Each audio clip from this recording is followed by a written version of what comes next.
Hi! Welcome back, everybody, to Dress to Quest. I'm Nathan. I will be your DM this day. It could be your evening, it could be your morning. I don't know. We have a few folks around the world on this channel, it seems, especially one of our cast members. I'm going to jump over and do intros for all our players here. And you will notice, those of you that hi Nerdbotry, those of you that have been here before, you will notice that we are missing a player. Unfortunately, Jack is out this week, but he will be back next week. I believe he's at a toy fair in Adelaide, Yep. promoting his business, Project H2. So go check that out if you have some time. He makes really cool stuff like the sword that Ulrich has. All right, I'm going to do our player intro. So why don't we start with Chris? Hello, everyone. My name is Chris, and I play Aize Marley, human wizard, level 5. Awesome. Looking forward to today's game. And let's pass it over to Erica. All right. Hi, I'm Erica. I play Rin Swiftbow, Elf Ranger. I'm a Beastmaster, so I summon Falcon here every session. And also level 5. Yeah, look at that Falcon. I love it. It's amazing. I'll chat the Etsy. Totally not made for this purpose, but it's great stuff there. Oh, I love it. I want a pet Bert. All right, next up is Eric. Hey, I'm Eric Wahlberg. I'm playing Volk the Grey. He is a third level Rune Knight and a second level Bard, and human male. Awesome. And let's go to Space.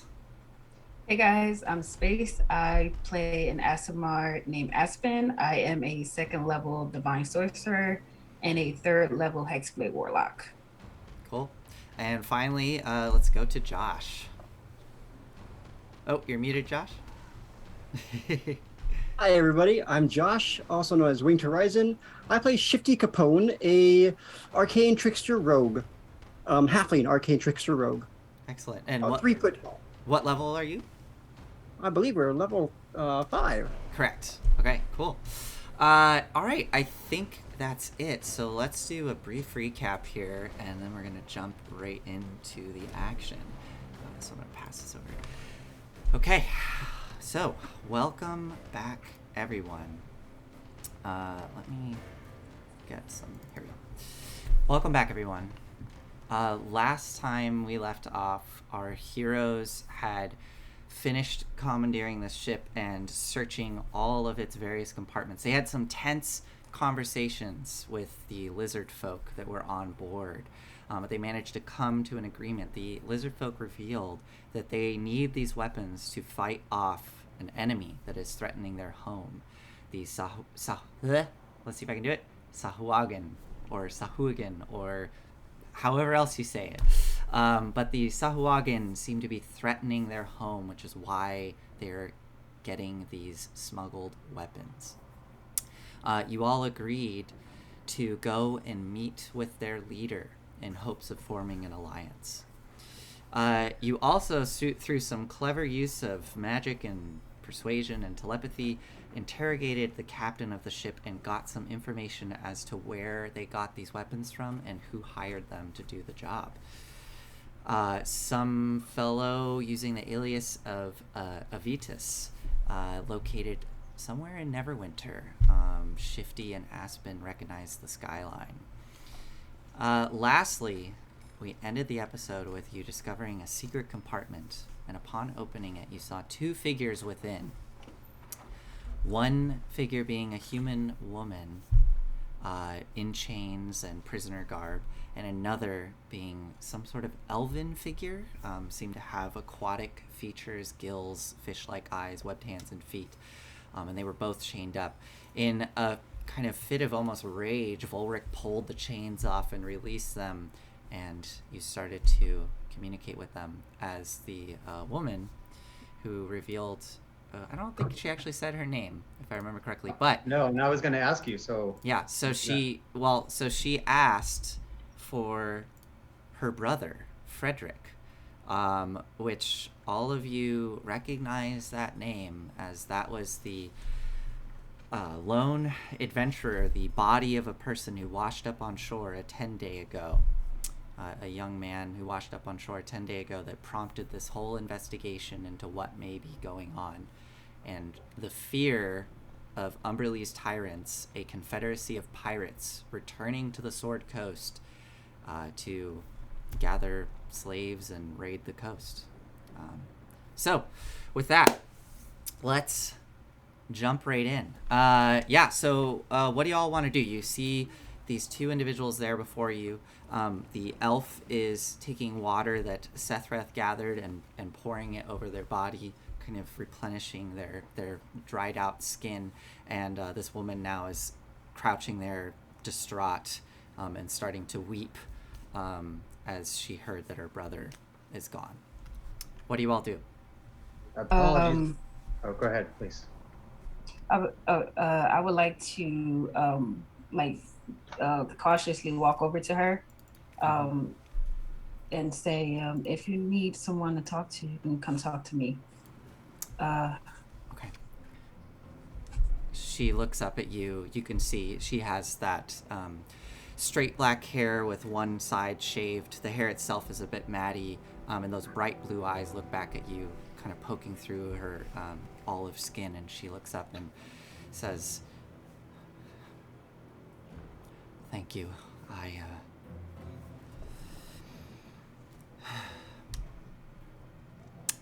just hope that he's with Torm now." I'm sure he is. It's the damnedest thing to hear news like this from strangers, but at least we can also be seen as your saviors. Well, thank you. I do. I am so thankful to all of you for releasing us. I'm assuming that those that run this ship are dealt with. Yes. They're either dead or prisoners. I think perhaps two of you should use the captain's cabin. Much better place for you to recover. We can talk more when you're ready. Yes, thank you. I think we could both use that. She looks over at the elf. She looks back at all of you. I still have no way of communicating with him. He seems to only speak Elvish. But there's an understanding between us. I'm Eloise, by the way. And, go ahead. I am Volric the Grey. I'll let my friends speak for themselves. I'm Shifty Capone. And intros go around and everyone nods, and you see the elf kind of pick up on this, and he looks around and he says, Oceanus, and puts a hand to his chest. Oceanus. And Rin, you do hear him say, in Elvish, I am Oceanus. Yes, thank you for rescuing us. And thank you for the water. Especially to you, and gestures to Sethreth as Sethreth is just kind of glowering in the corner, this big half-orc. Yeah, is there anything else you want to do? Otherwise, they kind of gather their things. You see them start to pull items out of that chest. You see her pull the chainmail out and start to adorn it. She grabs that holy symbol, which you do recognize, Aspen, is a holy symbol of Torm that she places over her neck. And Oceanus takes that sharkskin armor and starts to dress himself and grab his weapons. He looks very a little distraught as he looks down at the mangled crossbow that was in there and just kind of begrudgingly slings what's left of it over his shoulder. What was her name again? Eloise. Eloise. Yes, and Oceanus.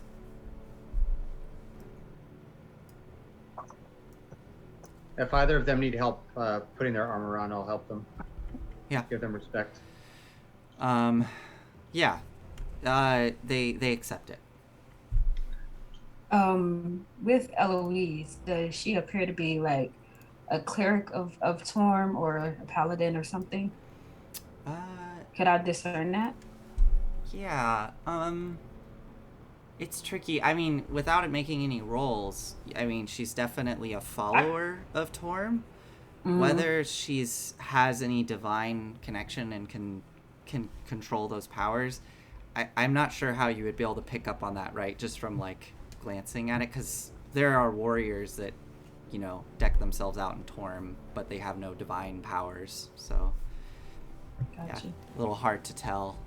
But yeah, she's definitely a follower of Torm. Okay. I thought she might be with the gauntlets or something.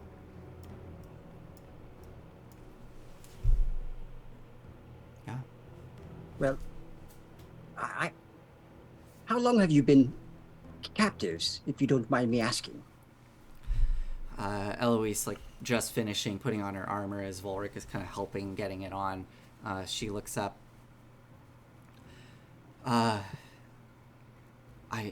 I can't speak for him. Myself, I'm really not sure. The passage of time has been almost impossible to keep track of. I've been drifting in and out of sleep here and there, but no real sign of daylight down in here. Well, based on the fact she said she and her brother were both taken, and based on the state of the body, can we kind of guesstimate? Yeah. So the body washed up a 10-day ago. So at least that. Yeah. It's moderately fresh.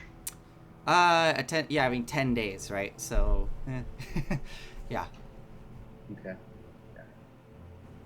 I say, well, Shifty, it may be best to let them gather themselves before we start asking too many questions.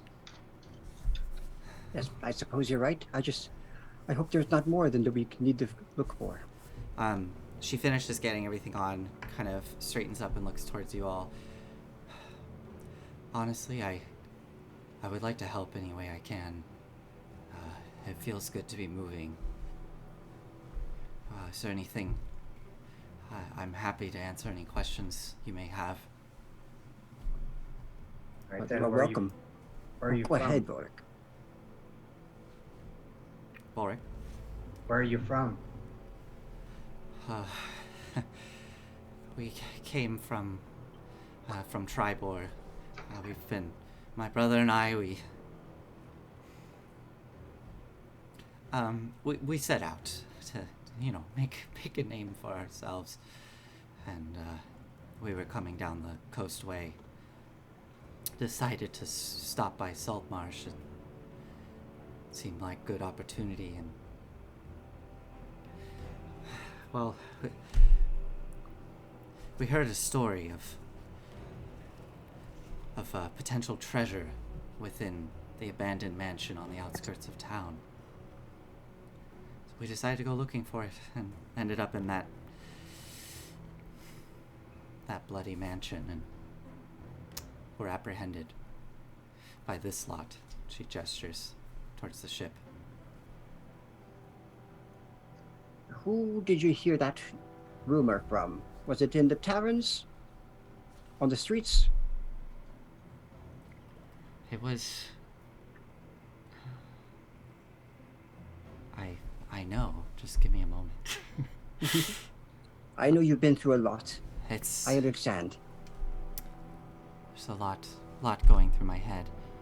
Let me see. Here we go. Okay.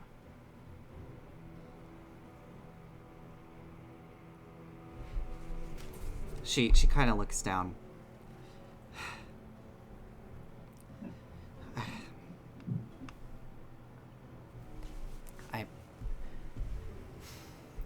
I'm a little ashamed to admit this, but it was a cloaked figure. I couldn't see their face. They... I feel so foolish for following the whim of some cloaked figure giving us information, and we were so quick to act on it. I do believe it was a man. I could hear it in the tone of the voice. It was a masculine figure, and he seemed to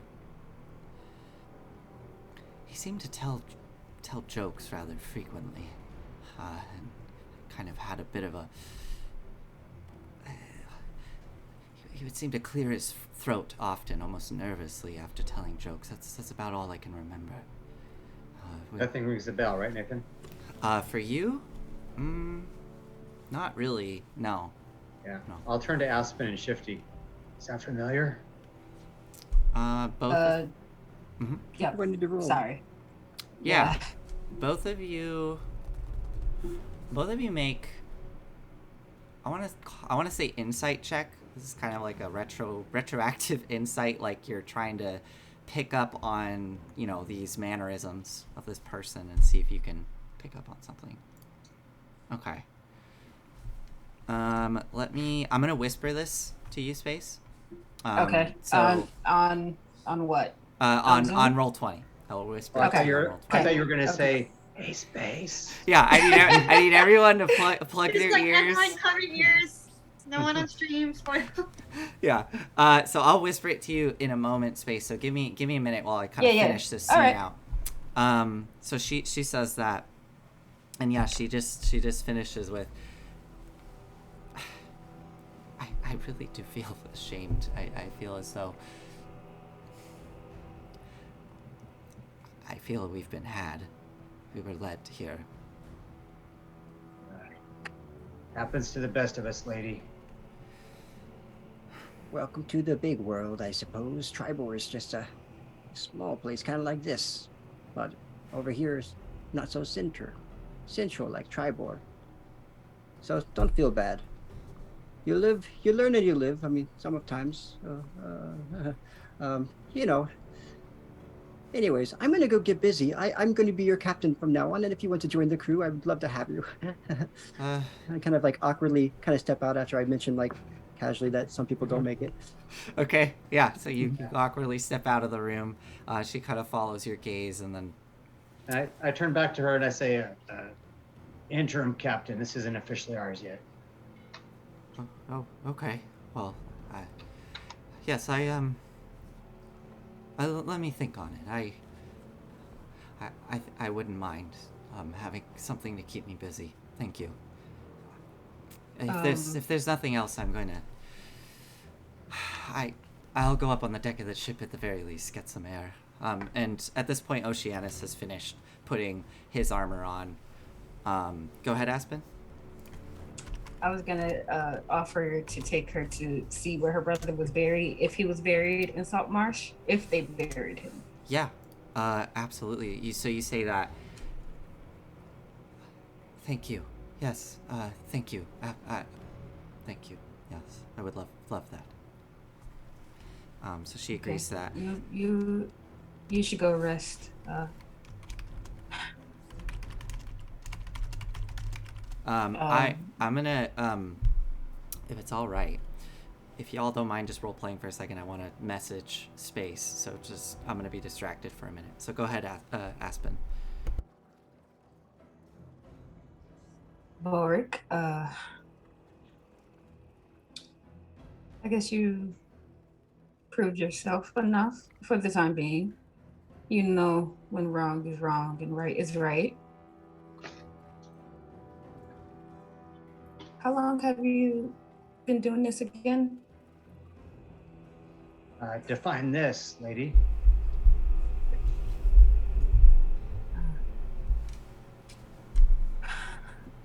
I'm sorry.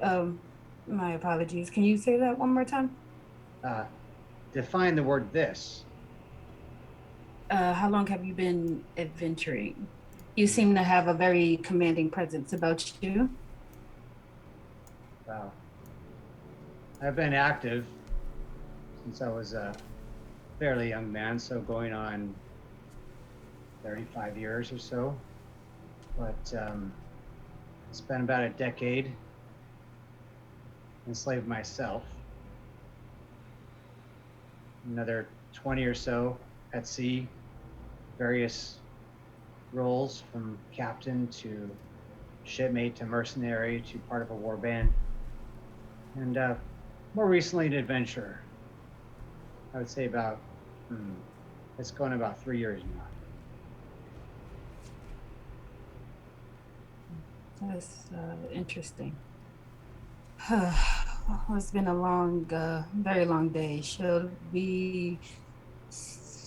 I don't know how to run the ship. I'll leave this to Shifty. I'm going to. Can I go find like some kind of alcoholic beverage? Was there anything in the captain's office like alcoholic? Yeah. So you go up to the captain's quarters as everybody else is, gathered here, kind of doing their own things. Yeah, you go to the captain's quarters and you open one of the drawers, and there is a bottle within there. It looks to be a bottle of rum. Great, Yo, my ho, least ho. favorite. I take it and I come back out, and I'm just like, anybody want any? You immediately, Eloise comes up to you. Yes, please, and comes over and joins you in drinking. At this point, as everybody else is downstairs, Oceanus turns to you, Rin, as he finishes putting on the last bit of his armor. I don't mean to presume, but do you understand me? Yes. Oh, hello. It's so wonderful to be able to speak with someone. I've been doing my best, just telling her, but it had to all be nonverbal, and I can't imagine what you've been through. yes, it's been terrible. What is your name? Rin. Bert. Oh, wow. We don't interact with the flying things much where I'm from. We sometimes see them when we go to the surface, but may I? And he kind of slowly reaches his hand out towards Bert. And he just kind of offers his head. The feathers poof out. And just gently starts to scritch behind the back of the head, and Bert starts to kind of lean into it. Oh, are they all this friendly? Well, that one has a mouth on it. Yeah. But... And he turns to look at the parrot, this like scruffy parrot that's sitting behind you, that's just going on. Buttface! Buttface! And yeah, he kind of turns and looks and he says, yes, I've been hearing that. I wasn't sure if it was I'm quite surprised to see the voice coming from that. Is that common for them to speak? Yes and no. I see. Well, this is interesting, quite fascinating. Who are all of you? He gestures to everybody. Assuming for those that are still nearby, Yeah. Which I think is just Volric, and Ayize, maybe Sethrith. Just kind of I translate. Okay. I bow very respectfully. Say Volric. Oceanus. Are you soldiers of some kind? And we can assume maybe that Rin's kind of we can just assume that I'm Yeah. translating when I'm in the room. Yeah. Okay. We're on a mission. We're soldiers of a sort. I guess you can call us mercenaries. Yes. You work for an exchange of goods. Yes. More or less, yes. Are you well enough to tell us how you got to be here? Yes, I can. Well, I was asked by our leader, in a way, almost a way of proving myself. But we had noticed a ship going over our home very frequently for many months, and our leader asked that I get aboard this ship and see what they were doing. try not to make myself known and see what I can find out. We like to keep an eye on you land-dwelling folk, just to make sure that we can be informed, make sure that nothing nefarious is going on. Some of us of more keen of hearing could tell that this vessel was loaded heavily, so we were curious. Needless to say, I snuck aboard and well, I wasn't so sneaky. And now I've been in that damn hold for quite some time. I don't know where they were taking me, and I don't know how long I've been in there. You and your companion Eloise, you're treated more than poorly, put in chains. Was there any explanation? Did the captain ever speak to you, or? They did. I could not understand them. I don't know. When I boarded the ship, though, we were headed south. And my home, I have no idea where we are. I would like to go, very, very much like to go above, if I may. Of course. I had mentioned to Eloise that the two of you have full access to the captain's cabin. It's the least we could do. Oh, thank you. And he goes and scurries upstairs quickly, goes out onto the deck. Aspen, as you are starting to imbibe with Eloise, you see Oceanus step aboard the deck, and he just kind of staggers, almost in shock from the air hitting him, and he looks around and sees the water and the waves gently bobbing the boat and the shore off to the east, and a little bit of the moonlight glinting off the water. And he just takes a moment to breathe in the air. Aize, Volric, Rin. Well, actually, Aize, I'm curious, what are you doing when all this is going on? Mostly observing, and we've found the two of them. Mm-hmm. Volix seems to be taking care of interrogating them. Okay. I'll wander off and see if I can find a spot. Yeah. Watch Shifty. Okay. Who's running the ship? Yeah. So Shifty, where do you go? So yeah, I am going to go up. Actually, where are we at right now? Are we in the captain's quarters right now? You were all still downstairs, in that chamber with the parrot, which is where the secret door was. And then Shifty, you said you left the room. So you were down in the cargo hold, and I don't know where you were headed. Where is the previous captain? He is currently on the deck of the ship. All the prisoners, we'll say that Sethrith actually went out to the deck of the ship, and he kind of gathered up all the prisoners and made sure they were situated, and they're all kind of tied around the mast, so they're just sitting on the deck of the ship, tied up. Probably can't. I kind of look at Sethrith and I go, this could move much easier for us. And I look over at the captain. If we could have the proper papers to dock. And I look to the captain pointedly. It could be well worth your while. Right, Sethrith? I mean, definitely worth your while. Anyways, Sethrith I have a ship to run. Sethrith just leans down and glowers down at the captain. Go ahead, Shifty. We need to know where these papers are. I don't want in trouble with the Alliance, and I don't think you do either. Not that of course you're going to get out of trouble. We have some, and I look over at Sethrith. Well, you've kind of done some bad things. You see, you lied. I don't like liars. Do you like liars, Sethrith? I can't do an Australian accent, everybody, so I'm not going to try. So he just goes, no. No, mate. Yeah. I don't like them. Yeah, he just shakes his head. No, I don't much like liars.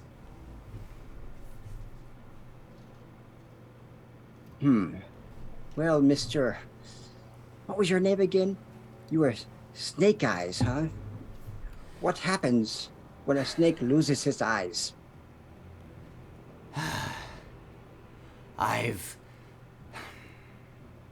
You've gotten everything out of me. Where are the papers that you have The- showing you are the owner of this ship, or did you steal this one too? He jerks his head towards the captain's quarters. I saw you all rooting around in there. I'm sure you can find them within my desk.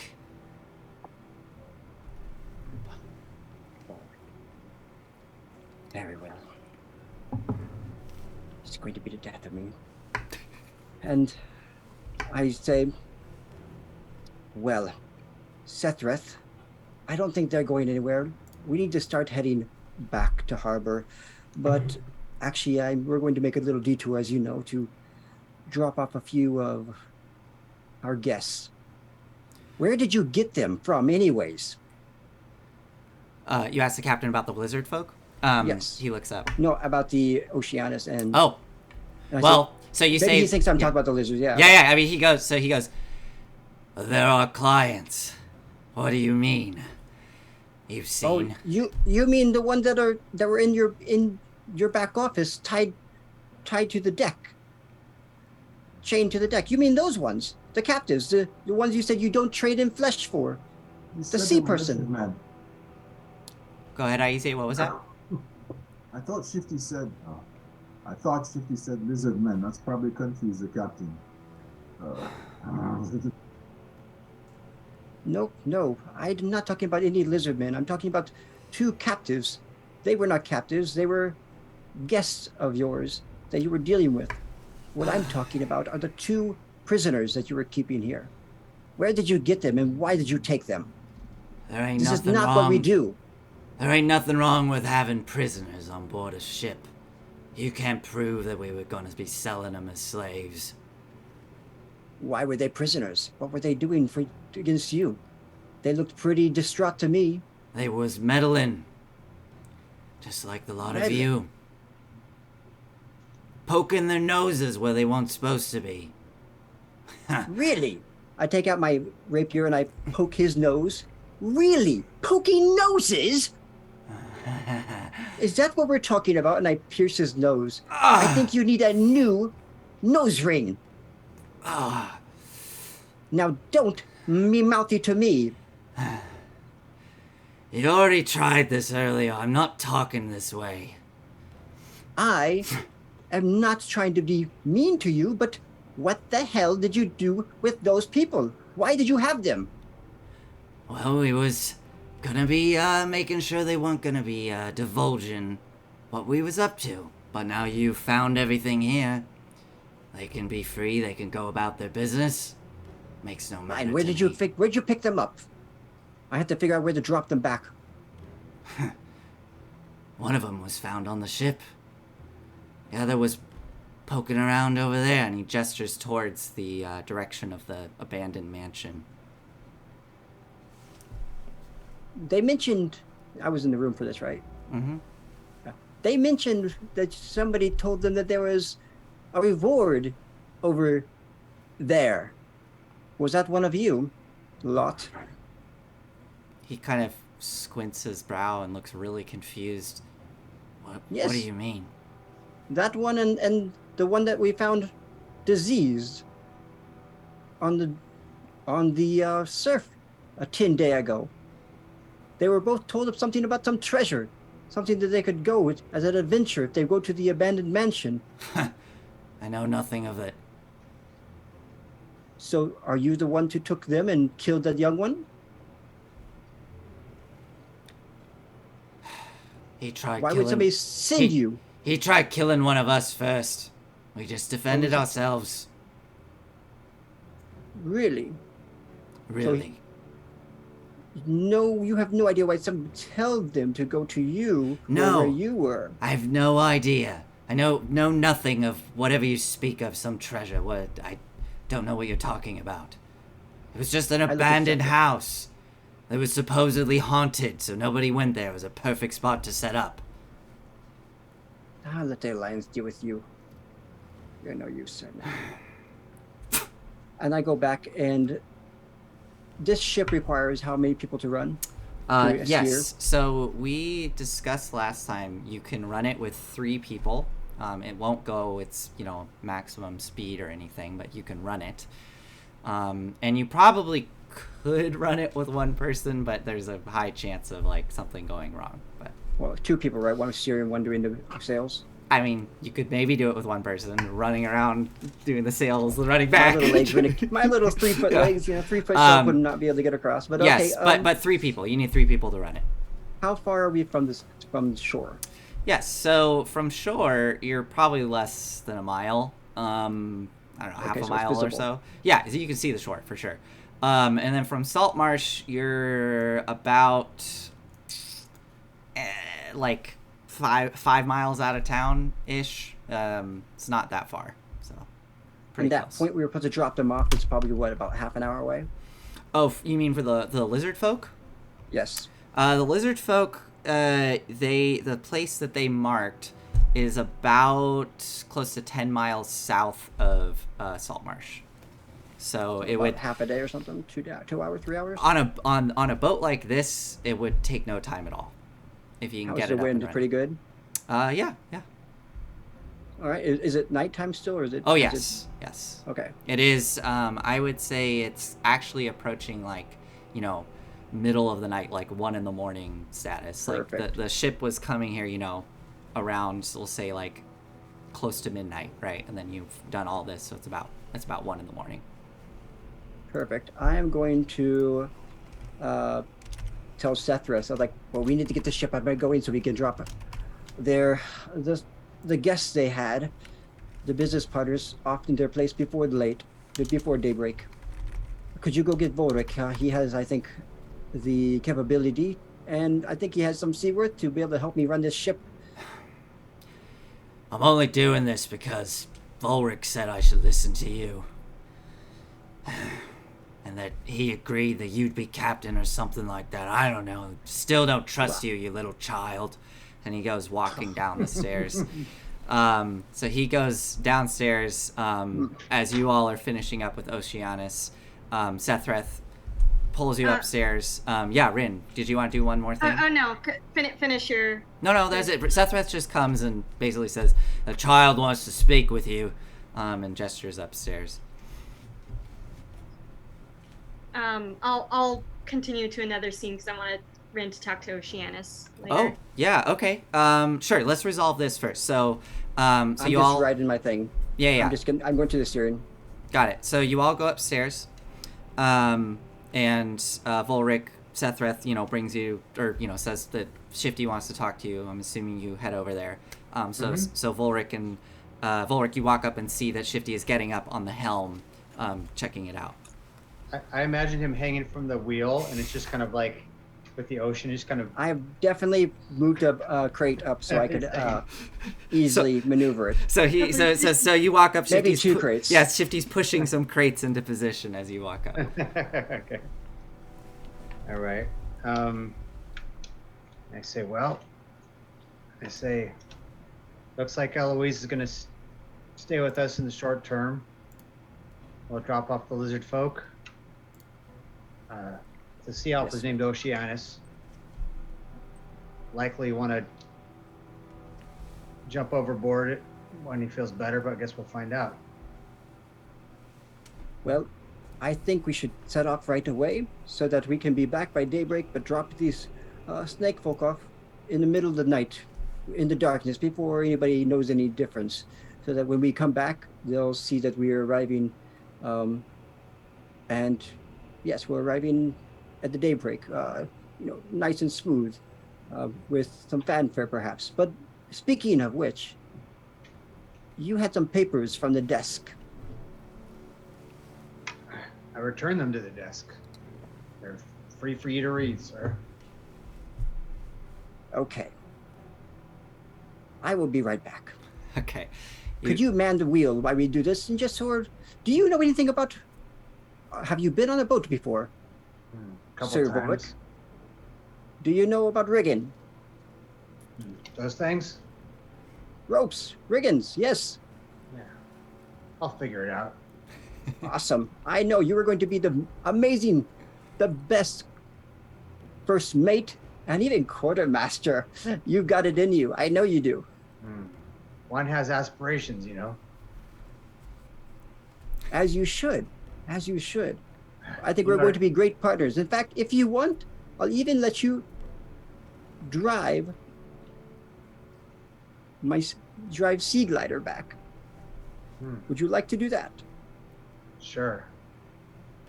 Yes, Sea Glider, of course, is my boat. Named because it glides quite smoothly. Just you do know how to how to maneuver a boat, correct? She's my baby.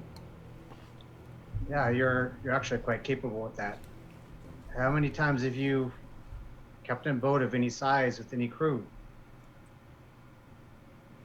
Well, I have had that before. Yes, I've mostly worked in small groups, not a large group. I haven't been able to get to that point. Just So due this would to be your first real ship. Oh, I wouldn't say that. No, I've had a ship before. This big? A few meters of difference, but close. It's just you know that Navy captain who doesn't like me very much and who always thinks the worst of me.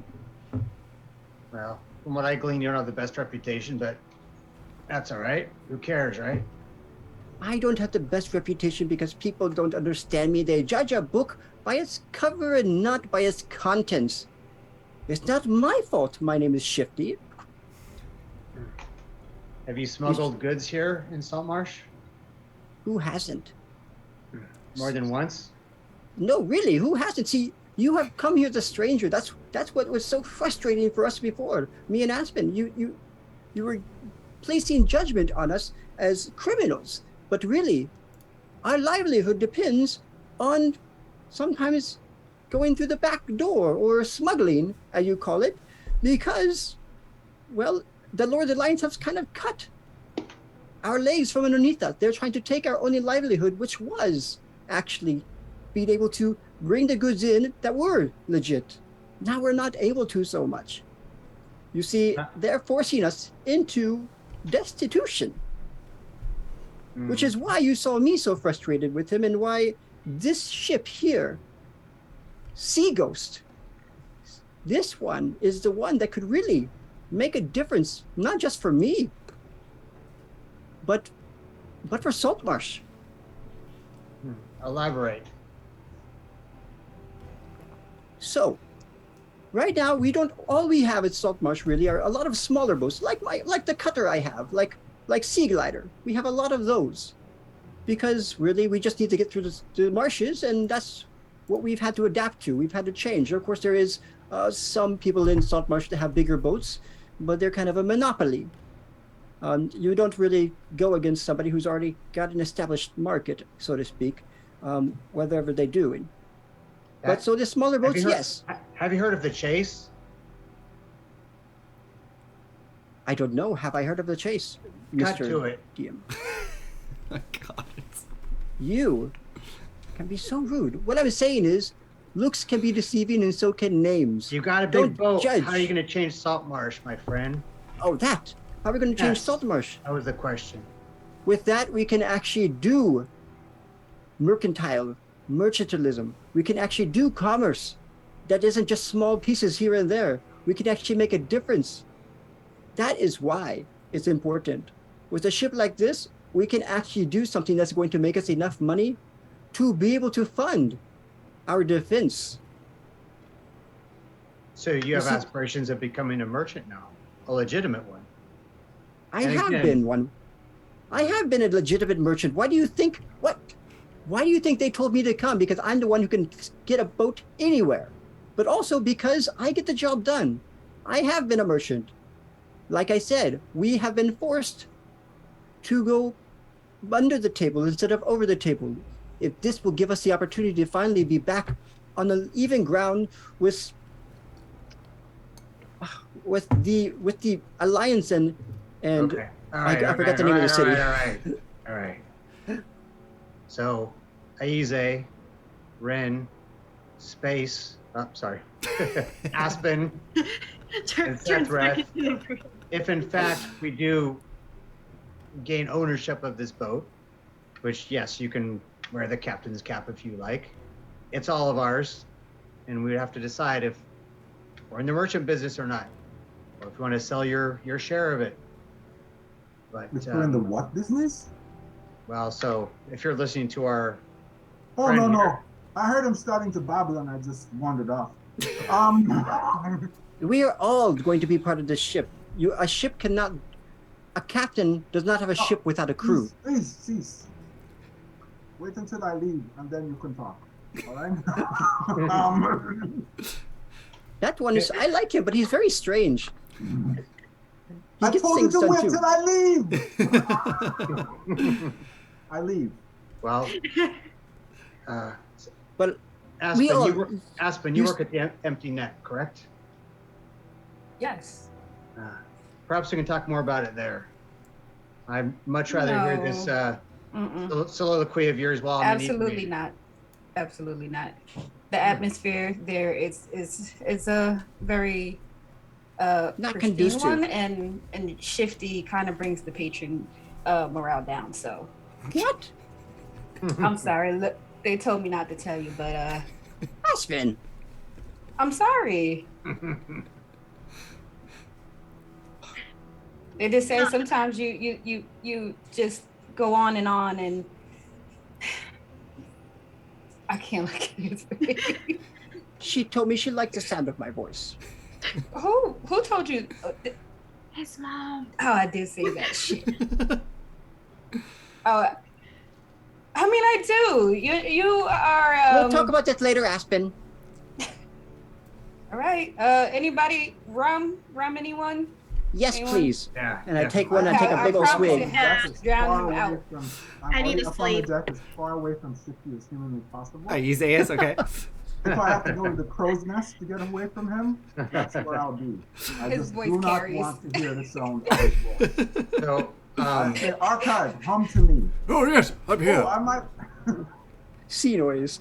so as a note, because this Yeah. relates to Isaiah, you should, whenever you want to resolve the Ren Oceanus conversation, We'll do that next. Yes. I would like to climb up to the crow's nest, I guess, probably hang outside of it, unless there's room for me to get in and chat with Aize later.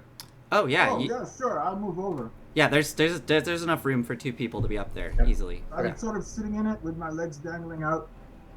And Gotcha. archive kind of cradled in my hands, and I'm with my quill, and I'm making notes. Amazing.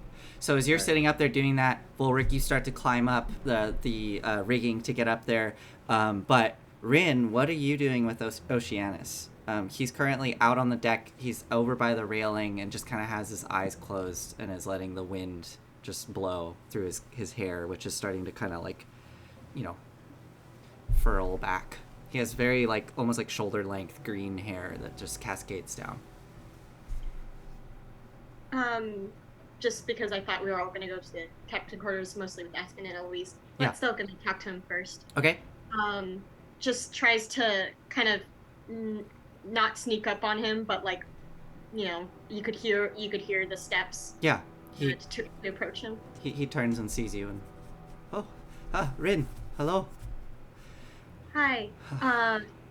I understand if you want to be alone right now, but I just want to let you know I don't want you to feel silenced, especially after everything that's happened. So I'll try to be around for you so you can have a voice. Thank you. Yes, thank you. I will definitely take you up on that offer when I wish to speak with others.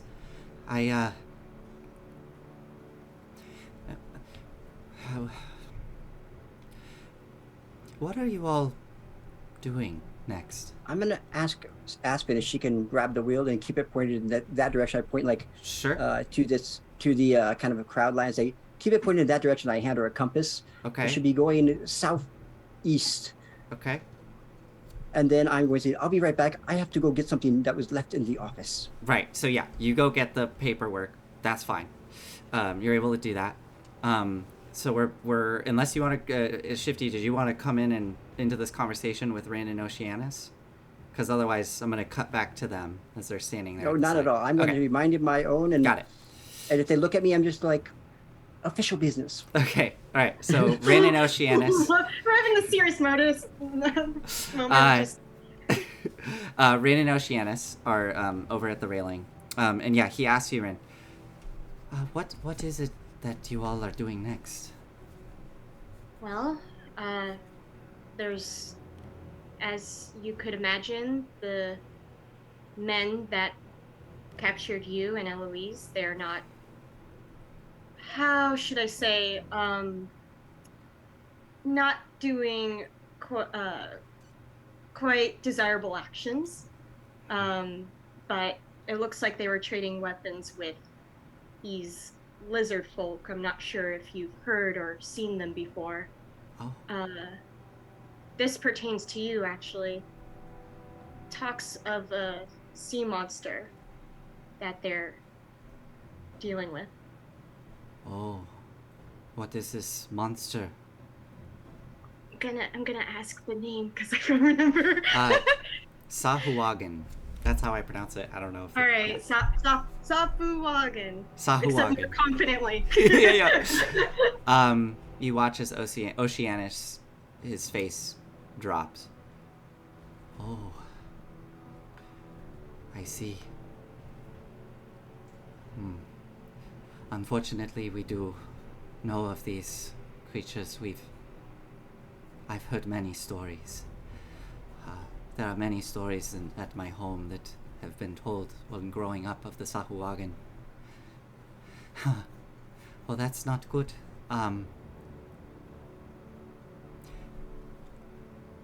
May I join you? I would like to learn more before returning home. I would be a bit ashamed to return home only to say that I got caught and then was let out. Well, you've lived thus far. That in itself is a feat. I don't know if others will see it that way, but thank you.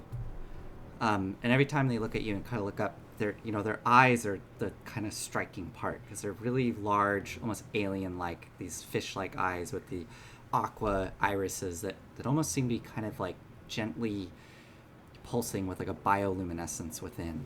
But he looks at you.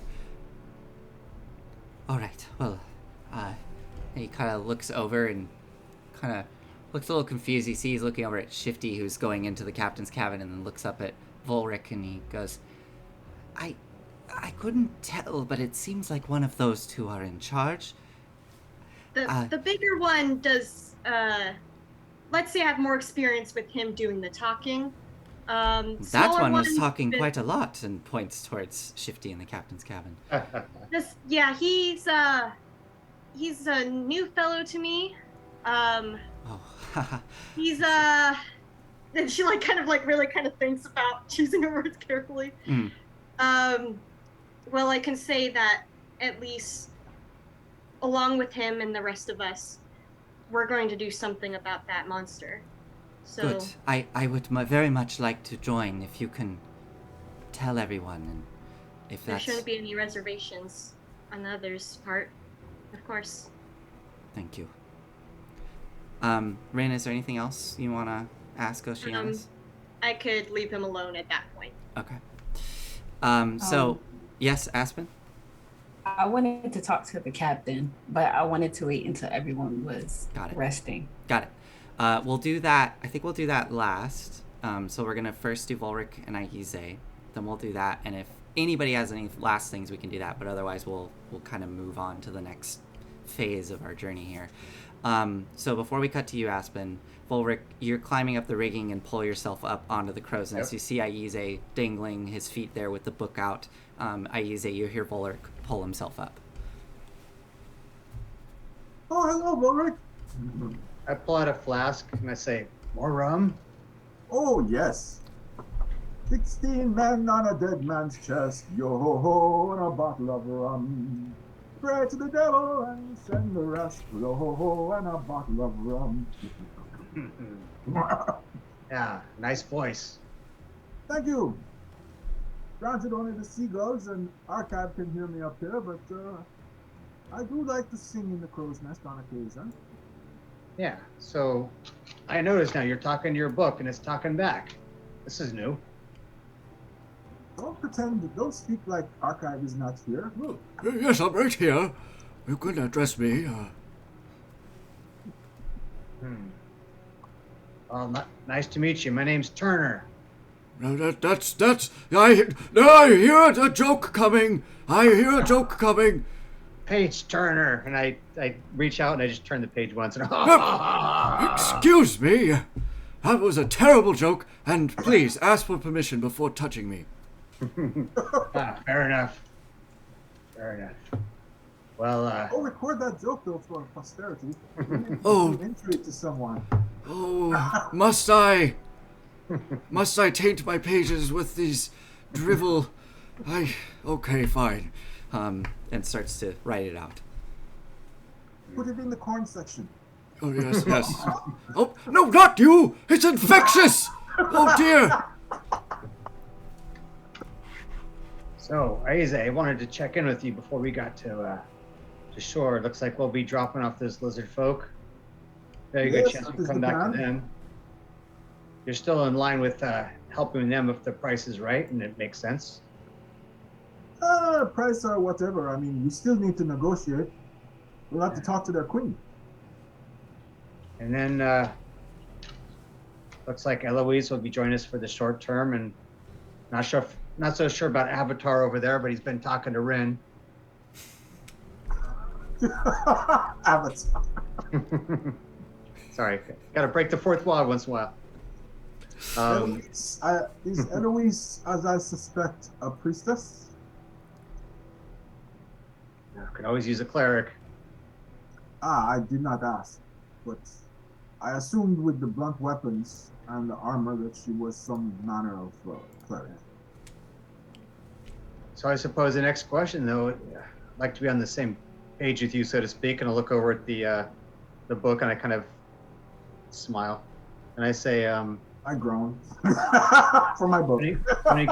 when you get back to speak to the council, they may have, well, probably would wish us to follow up on this, head up to Neverwinter or something similar. Where are you with all that? I would say priorities is Sahuagin. We let them know. Similar to what we talked about earlier, we said we'll let them know we know about the Sahuagin and see what they know, but won't divulge our sources. Yes. Am I right? I believe that it would be rude to leave the lizard men waiting in the marsh for us to show up if we go trekking off to Neverwinter, because there's no telling how long that would take, whereas the threat to their village sounds immediate and somewhat desperate. On top of which, I've always wanted to speak to a lizard folk queen. Be exciting. Interesting. Plenty of opportunities to learn things, I'm sure. All right, and then we might get dragged into something in Saltmarsh itself, but for me anyway, if you're asking, I would most certainly like to get paid, dispense with that business, see if we can keep the ship without getting weighed down with litigation, lock Shifty in a small box so he doesn't talk to anyone until we get the ship secured, and then once we do or don't, let him out, and then go pick up the lizard men and go to the swamp and talk to their queen. all right, so yeah, there'll be a bit of a conversation as to acquiring this boat. I have no idea what the council will say, but I would say approach it this way. We captured the ship. Can we keep it? Yes or no? well, If they say no, all right, we're done, and then leave. And then we're just a matter of commissioning another ship so that we can pick up the lizard men. there's a lot of flexibility in having your own boat, though. We'll work on I that. disagree. You know, and if we have the resources to supply the vessel, then certainly, I completely agree with that. But You know, we're not the ones having our village raided regularly by sea devils. Yeah, and that can definitely bleed over into Salt Marsh. It's not the first time bad things in the area have affected so Since negatively. when have we getting soft? Oh, we need ships and sheets and whatnot. We slept in swamps and hammocks and we were wandering around in dugouts, you know, regularly being stung by insects and chased by giant scaly creatures determined to eat our faces. Yeah. You know, I mean, Not to mention those enormous crocodiles. those damn crocodiles. Never knew they were so big. I never would have guessed by looking at them. Just when we're finishing off some boss monster, then the crocodiles would show up and finish us. Yeah. I'm still sweating and wake up dreaming with nightmares about hiding in a tree. Thank goodness those giant crocodiles can't climb. It does feel good to throw our friend and former DM under the bus every once in a while, though. Yes, it does. Anyway, so sorry. as you both we're done. finish up that conversation, we will cut down to Aspen with the captain on the deck of the ship tied up. What would you like to do, Aspen? I just walk up to him. What's his name? Salazar. And I just make myself comfortable right next to him. Okay. And I look him in the eyes and I give him a smile.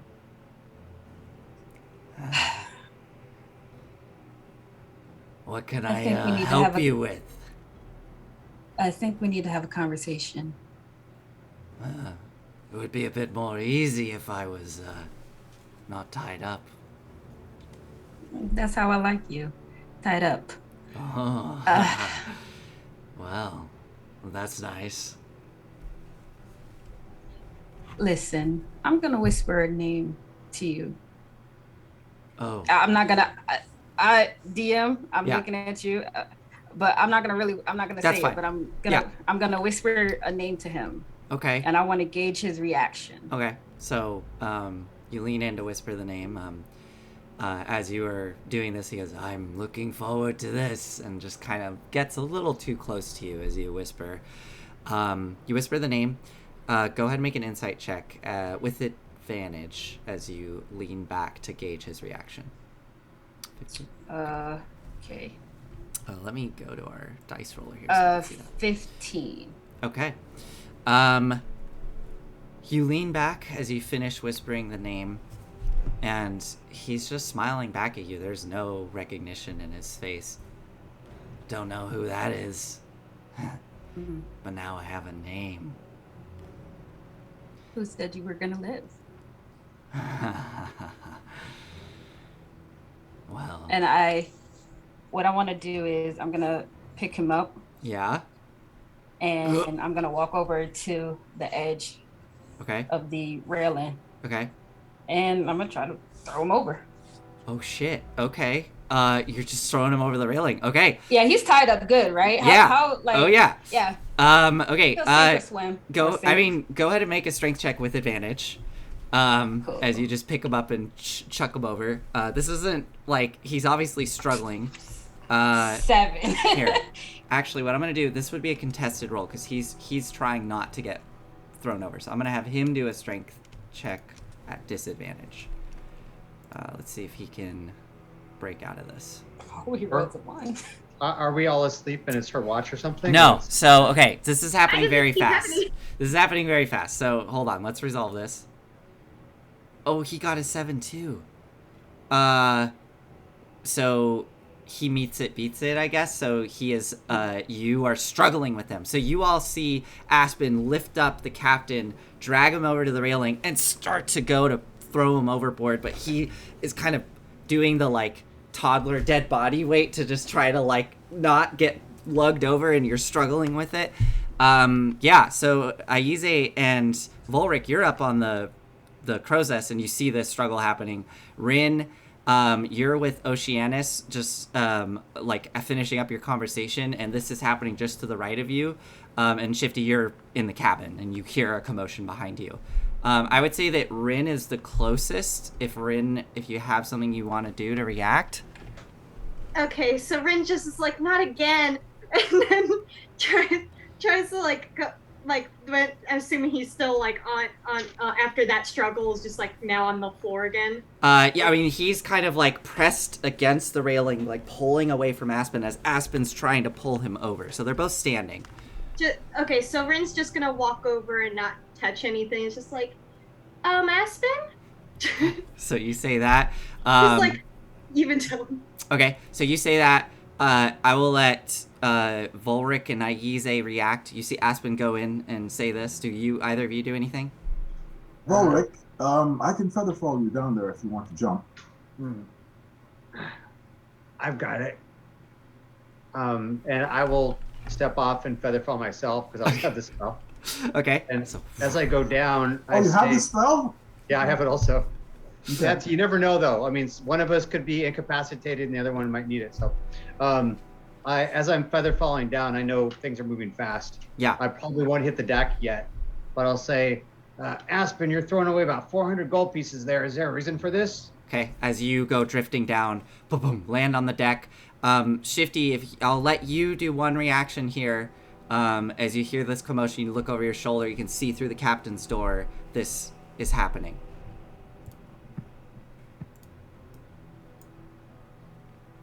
You're muted, buddy. I will see that, and I will be a bit shocked, and I go, Aspen? He could be worth something. What's going on? Okay, so you shout that out through the captain's door. And now we're back to Aspen. So Aspen, what are you doing? Everybody's starting to... Yeah. I immediately summon my battle axe. Yep. And I'm gonna cast inflict wounds on it, and I'm gonna strike him. Oh shit. Okay, so are you casting inflict wounds on him, or are you? No, it's a melee. It's an attack roll. So I don't so know you're if I flavoring do it. wanna Yeah, you're flavoring. Yeah, Got yeah. it. Yeah, no, I love this. Okay, so go ahead, make your spell attack with this. He is restrained because he's tied up. So you have advantage on this attack. I'm clicking it, and nothing is happening. Oh, I love that. Yeah. Hold on. It's okay, we can edit Yeah. this out. Yeah. If this is live, it'd be really embarrassing. Oh, you know why? I'm so like okay. I haven't used Real 20 before. I'm gonna do this using my last second level. Okay. Wow. Okay. 22. That definitely hits. What's the damage? 23 points of necrotic damage. Oh my god. So, the axe appears before any of you can do anything, and Aspen, what does it look like as you kill him easily? Yeah, as soon as I hear everyone surrounding me, I immediately summon my battle axe, and it's like, yeah, smooth, clean, chop his head off. Okay, just with the quickest motion before he can say anything, his eyes go wide, he goes to say something, and the head's lopped off. The body slumps to the deck. Well, like I said, I hope there's a reason for that. You just threw away I a didn't bunch like of the money. way he spoke to me, Volric. Can I do an insight check? Yes, make an insight check. You make a deception check, Aspen. Can I guidance myself? I don't... if you do, it'll be obvious that you're... If you want, I'll give you. No, I'll give you no, bardic no, inspiration. Okay, so you get a 14. So Ulrich, you got to beat a 14 with your insight. Coming in. Insight. Go.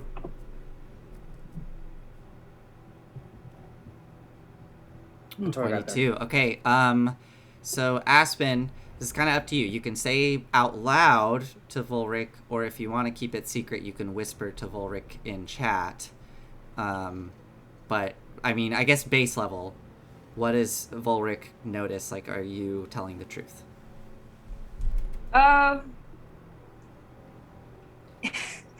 In a sense, yes, I am telling the truth. I didn't like the way he spoke to me as he was leaning forward, saying how it would be easier for him if he was untied.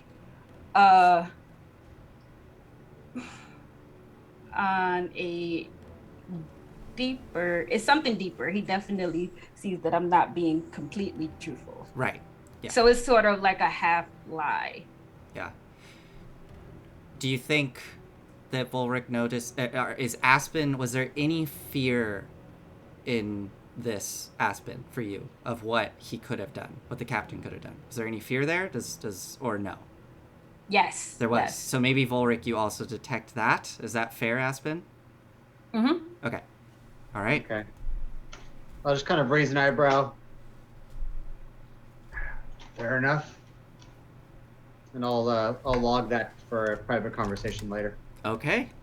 What does everybody else do? There's now dead Captain Salazar laying on the deck, which you still will get 150 gold pieces. So. Okay. Thanks for the price check. Nobody threw the body overboard. Then all the money's gone. All right. We could try to sew them back together and make them talk like a puppet or something. It might work. Then he just dies in their custody.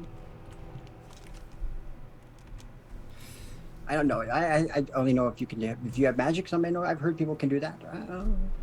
Could be an option. Worth 300 gold. Maybe somebody here a puppeteer. Rin seems very upset by everything and just kind of walks back to one of the rooms. Okay. You actually see my face. I'm sorry. Yeah. So Rin, you go back to one of the rooms. Shifty, your face. I do. Yeah, I was actually. Go ahead. Are you say? I'll send a telepathic message to Volric and to Rin saying, did she just murder a prisoner who was tied up and who had already surrendered himself? Pretty much. But in her defense, he was a bit of an ass. And in response, I'm a bit worried now. Rin is still walking away and hears that telepathic message, just kind of looks back, kind of gives a look like just, what the fuck? And then just kind of continues walking away. Sethreth looks at you, Aspen, and goes, "Oh, I like you," and just gives you a big, toothy smile. Well, thanks, Sethreth. I will. It's so funny. Aiza and I have 2 spells in common because I will use the same cantrip, and I will message him, and I say, "There's a little more to this than meets the eye." Oh, you think so? I'm using I'm actually using my feet telepathy, but that's fine. Okay, so I'm using messaging. So yeah, we're invading each other's brains in different ways. Yeah, I am. Once. Oh yeah, Okay. Good. You're good, Chris. All right. So with that, as everybody clears the deck, Aspen, you're left there with the body. I don't know if you go and retreat into a room. Oh no, I'll stand there. Okay, so you're up on the deck. Me none. All of you, you have kind of gone through, all these different conversations, and you're now at the point where I'm assuming you're all gonna get going and start sailing back, correct? Yes. So we have. It sounds like Shifty, you're gonna go up on the helm. Volric, you're gonna be doing running around doing rigging. And then we just need one more person to kind of help with the rigging. Sethreth is possible. Sethreth. Okay, so Sethreth will do that. So he's moving around. No ability checks necessary for this because this is just travel. It's not combat. We will get into ship combat maybe at some point. We'll see. But you all start getting the ship going. So as the rest of you settle in, you watch as Volric and Sethreth move about the boat, getting the rigging into place, getting the sails set up. Shifty's up on the boxes, twirling Shouting the boat like, around. This way. Mm-hmm. Shouting orders as the other 2 are doing all the rigging. Shifty, I think you notice, immediately that Volric is, incredibly skilled. he has having no trouble with the rigging on the ship. Am I fair to say that, Volric? Yeah, I don't hide it. I was being facetious, and he obviously didn't catch it. Yeah. So you see Volric is a pro. And you do see Volric at times have to go over to Sethreth and help Sethreth with little things and like make sure that he's doing the knots right. But you all. So, I'm going to then. At first I was like, worse, like shouting out orders, very comfortable. I look actually like I do belong on a deck, I believe, unless you want me to roll charisma. No, it's fine. I do look like I know what the heck I'm doing, and I take the role this role quite easily. Mm-hmm. But when and at first, of course, I'm saying, right there to the left, you gabons, let's go, you ship monkeys. And then finally, when I see that, Vork is doing the things that even before I even announce him or try to get them to do something, he's just doing it by himself without even me, like I kind of just like, oh, okay. And then I just say, from then on, I kind of adapt and just start saying to starboard, to this way, to that way. Got it. Just pretty much, I understand that he knows, but he's doing this not like I'm babysitting. Got it. Yeah. So very easily, you all start to fall into a rhythm, and unfortunately, you don't have a full set of crew, so the ship can't go its full speed. But you are able to start sailing south. As you continue southward, and the time passes, it only takes you maybe like a couple hours to get to where the lizard folk marked on the map. As you are approaching, you can see up ahead in the darkness the vague shape of the coastline, and you start to get a scent in the air. Most of it's been this salty scent, and as you are approaching the Mere of Dead Men, that salt is mixed with a very like earthy kind of mud scent as you are approaching the where the marsh spills out into this estuary itself.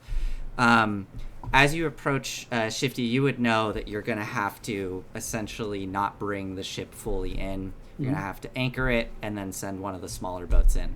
We don't have to go through all the... I have my own boat's actually probably like I don't think anybody's actually driving it, so I think it's probably like coming behind. Yeah. Well. So if you remember when you arrived, there was the ogre was lowering a smaller boat down. So we'll say that you basically swapped that boat out, hooked up the sea glider, and pulled it up onto the ship, and now it's resting on the deck of the ship.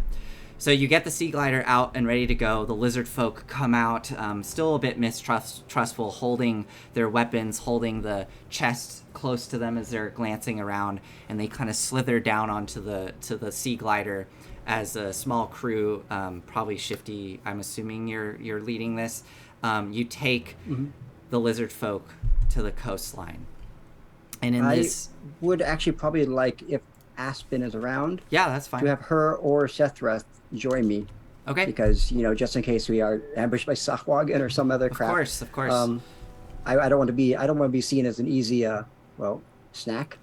Yeah, of course. So the three of you and the lizard folk all coast out to the coastline while the rest of you are on the deck of the ship. As you navigate towards the marsh, Shifty, you do have dark vision, so you are able to quickly spot 60 feet ahead, areas where there are sandbars and mud coming up through the muck, and you start to see big reeds and trees growing out of the water, and you pull into this swampy region. Now this is not, let's see, well, I guess Sethreth is there. Aspen and Shifty, this is not necessarily new to you, but for Sethreth, who's not here with us today, but for Sethreth, this is very different than the swamps he experienced back on the Isle of Dread. This is a very temperate swamp. The water is cold. There is a mist gathered on the surface of the water, and you pull up into the mud and let these lizard folk off where their drop-off point is. And it is under a very large tree that kind of stands out. It is like a big, large, dead tree, these big old roots going down into the mud, and it just has these gnarled branches, and it kind of sticks out like a sore thumb amongst this little coastline here. The one green-scaled lizard folk, Ashawak, looks towards all three of you, and they say, "I'll wait here. The rest will go and report back to our home." And they kind of gesture and let out some draconic sounds to the others. And the other lizard folk kind of look over the two of you. Ashwak passes the chest to them, and they go slithering off into the swamp as Ashwak kind of posts up on the tree, squatting down in the mud. So you drop the lizard folk off. We'll be back shortly. I'll be waiting. And then we take you to our queen, Othogend. As you all head back to the ship and regroup on the deck of the Sea I'll Ghost. be sure to pack some bug repellent. You get on the deck of the Sea Ghost, and with all of this going on, as you get up onto the deck of the Sea Ghost, which yes, at this point, I have not described to the audience, as Shifty is riding the Sea Glider up, you can see that on the side of the ship it does in fact say Sea Ghost, which is the name of this vessel. As you pull yourself up onto the deck of the ship, you start to see a little bit of faint morning light appearing off to the east over the land, and you're starting to see this glint of light appearing. You all are heading back to Salt Marsh, is that correct? When we were coming back on that road, actually, I don't. Yeah. I was actually thinking just Aspen if she was going to come with me, and she wasn't that one, Sethreth. But I would actually like to whisper to her, or just talk to her in a lower tone so people can't hear over the water. Sure. Yeah. And I'll be like, "That was not like you. What's going on?" I cast message because I have that. I said something that I shouldn't have said, and the captain looked like he was going to use the information against me, so he had to go. Has this kind of thing happened since we've met? No, I usually don't dispatch people. You know, I like to heal others and see them thriving. But this has something to do with what we came here to do. I trust you. I repeat, I trust you. Also, I'll need your help. I have the papers for the ship. We shouldn't have an issue with your help and Madame Larissa's to have ownership. And it kind of I'd say really shortly, pretty much. Yeah. But in the message. Yeah. And I'll reply. We're gonna see about getting you the ship. I mean, you really want it, and apparently it seems like someone owes us majorly for everything that we've had to deal with. So we'll see if we can negotiate something. Okay? With the papers, from the laws that I know of, because I have to know some of them, with these papers, we should have a much better legal standing to claim ownership of them because we have them. And I say we because it's true. I cannot run this boat alone, and I'll be honest with you, Vorik, except for the possible slight chance of mutiny, is a great shipman. He knows what he's doing. So we need them to make sure that we do bring peace and prosperity back to Saltmarsh. Yeah, I cannot object to that. Saltmarsh has been in the muck for too long. It's time that we build something for ourselves. It is true, and we're coming back and yeah. So at this point, you're just now about to like bump up against the side of the Sea Ghost. So you have a couple more things you can say here. Yeah, I'll message him one last time. Mm-hmm. It's something. I don't know. Something is wrong, and I have to get to the bottom of it. If I find out anything, I'll let you know first. Okay? I should respond mentally. You know, I've always got your back. Okay. And you know I got yours. All right. And the sea glider bumps up against the side of the ship. You all pull it up into the boat and get settled in. And I'm assuming you all are heading to Saltmarsh next, unless there's something I'm missing. Yep. I'm And going to ask Volric if he can take the helm Okay. while I go take care of something. Actually, I go to the washroom. Okay. Oh, Myself, because I'm still actually I Yeah, should 5 still o'clock have shadow. be all like 5 o'clock shadow, and I'm going to like use a razor that I find there and actually shave myself, give myself Got it. a nice like to look very gentlemanly. Yes. Um, All right. to make my position later on. Okay. So To Shifty, actually be a reformed. yeah, we see Shifty shaving and making himself more presentable in the washroom as Volric is at the helm. Sethreth is pulling on the rigging. I say, aye, interim captain. And you all start gliding northward once more, back towards Saltmarsh. As you approach Saltmarsh, you see that the sun is slowly rising over the town. You see that beautiful golden light starting to appear over the distant mountains, cascading over the town itself, and there is just this heavy mist hanging over the water in the town.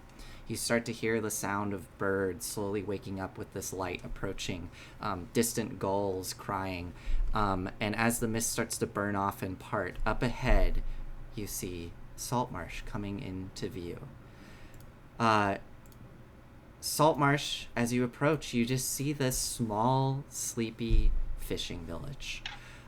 It has numerous buildings that are kind of covered in layers of moss growing on the roofs. You can see many buildings that are built right up to the water, some that are hanging out over the water on pylons.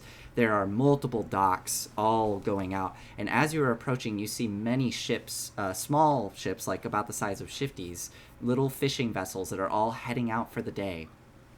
Some of them pass you, Shifty, as you step out onto the deck, clean shaven, with the morning light starting to come over you. And Aspen and Shifty, you notice some fishing boats go by and recognize, some fellow folk from town. You see them, Shifty, as you're standing on the deck, you see one of the fishermen look up and like cock their head and squint as they go by, looking really confused as you're on this gigantic ship that's just coming into port. And all of you also see that as you are coming into town, kind of making your way around this small island, going into the main harbor, many of the docks were a bit small, but there are some larger docks appearing, and they look freshly built. And there are some large cargo vessels there that are starting to unload their cargo in this early morning light, and you can start to hear the distant shouts of workers echoing across the water. As you are coming into town, you see some smaller vessels approaching you, hailing you with the symbol of the Lord's Alliance, and you see there are Marines on the decks of these ships as they are approaching. Standing at the bow of one of these ships, there is a barrel-chested man with fiery red hair, and he has his leg up on the bow of the ship with a beautifully carved peg leg as he comes into view clearly. And you can see that on the peg leg itself, it is adorned with these intricate, almost like knot-like features, like Celtic knots that run down the peg leg. As these Marines approach, this barrel-chested man hails you, which you know Shifty as being Eleander Fireborn, and he looks up at you. My gods! I never thought I'd see the day when Shifty Capone, the real Malone, had his own ship. Huh. I take it you were successful then. Well, the times are changing, aren't they? Well, Things are looking up. You're gonna have to anchor out here. As you can see, the port is quite busy right now. We'll guide you in, if you don't mind. Fair enough. We have some prisoners Oh. that you could use for some questioning. I think a gift for you. Yes, I'll make sure the council is assembled and we'll discuss what to do with them. Well, everyone, let's get these folks into town. And I'm sorry. I'm sorry. Who was this talking? I didn't hear his name. Eleander? Eleander Elliot- okay. Fireborn. He is the one of the council members, and he is the captain of the town guard. So, at this moment, we're gonna take a quick break because we're at 5:30 here, as Eleander starts gesturing to all of his sailors to guide you into port and get you all settled. But yeah, let's take a quick break. Thank you everybody for joining us tonight. We're just as a quick reminder, we're dressed to quest. I do want to open it up to the rest of our cast to see if there's anything y'all want to plug or talk about. I will quickly plug my show, my other show that I run on Monday nights. So tomorrow night at 7:30, I have a show called Story Reckless that I run with two really good friends of mine. And yeah, we have a lot of fun. If you enjoy this, it's kind of similar. Just a very small cast. There's only like It's two great. of us. Thank you. You can't say it, but I will. It's great. Check it out. So yeah, you can find us on Twitch, Story Reckless, and we're on Instagram and Twitter. Just search for Story Reckless and we should pop up. All right, thank you. Eric, do you have anything you want to talk about tonight? No, I think just for those of you guys that might watch this on Twitch later, we also have a YouTube channel. We keep all these archived. Just look up Dress to Quest on YouTube, and you will find us. We have a Facebook group as well, also easy to find. But yeah, that's about it for now. Thank you so much for coming. We'll see you in about 10 minutes. Yeah, we'll see you Maybe back 5. here soon. All right, see you all soon.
Hello, welcome back. Welcome back to Dress to Quest. If for some reason you're joining us in the middle of the show, but yeah, we're all back, and we're going to continue with the story here. I'm not going to do any recap because hopefully you've been watching. All right, so you all just pulled into port. Eleander, captain of the guard, gets you all situated and escorts you to shore. Yes, Shifty, there is a brief moment where Eleander does have some guards quickly search you. I'm assuming they don't find anything. And as you are on shore, you are led to the council building, which I need to find here. Oh wait, it's on the map. They do see a tobacco pipe. Oh, here in my camera. They do see like a tobacco pipe with some like that's not mine. I don't know how that got there. It's like a little baggie of some salt weed. Gotcha. So you go to where in the world is it? It's the council hall. There it is. Council hall. So you are led to the council hall. It is right off of the main dock. So you are led past all of these workers that are getting started with their day as they are loading up these ships with various goods and supplies. You can see off to the east, going further into town, out where those of you that are from here, you know where the mining operation or the mining operation, like they hired miners, but they are building a canal that leads through the marsh towards Leyland. And you can see in this early morning light as various carts are being loaded up, and you see miners getting into the carts and getting ready to head out beyond the wall, headed east to go work on the canal. You can also see there are various militia member with them that are there to escort these carts out into the wilds. You are led up to the council hall. The council hall, find it here. Here it is. You see a very large brick building that has, slate tiled roofs, and the roofs themselves, like just like everything here, there's just this thin layer of lichen growing on everything. Little accents of green and yellow on all the tiles of the roofs. And you can see on some of the trees around here, there's this long dangling moss that kind of clings to things hanging off the trees. And approaching, you hear the shouts of workers and things of that sort. You are led through two large double doors into a big council chamber. Galen has you get situated. There are multiple there are multiple benches, almost like a courthouse set up, and there's a big podium up top with a larger table where all the various council members sit. He looks over at all of you and says, All right, get comfortable. I'm going to summon the rest of the councilors. They'll be here hopefully soon. I don't know about Galen, but get comfortable. And he goes off into the hall. Is Larissa there, Madame Larissa? No, this is like it's literally at this point it is 5:30 in the morning. So yes, it is. People do get started in Saltmarsh very early because it is a fishing town, but there are a lot of folks just starting their day. Is there a way we can send message to her? Do you have a way of sending a message to Larissa? Either of you? I have perhaps means if anybody around there speaks Sieves Kent. Got it. I could write a little quick note or something like that if I see anybody. There's nobody in the hall yet because it is first thing in the morning. Like on the way there though, when we were like marched on the way there. Okay. Okay, make a sleight of hand check for me.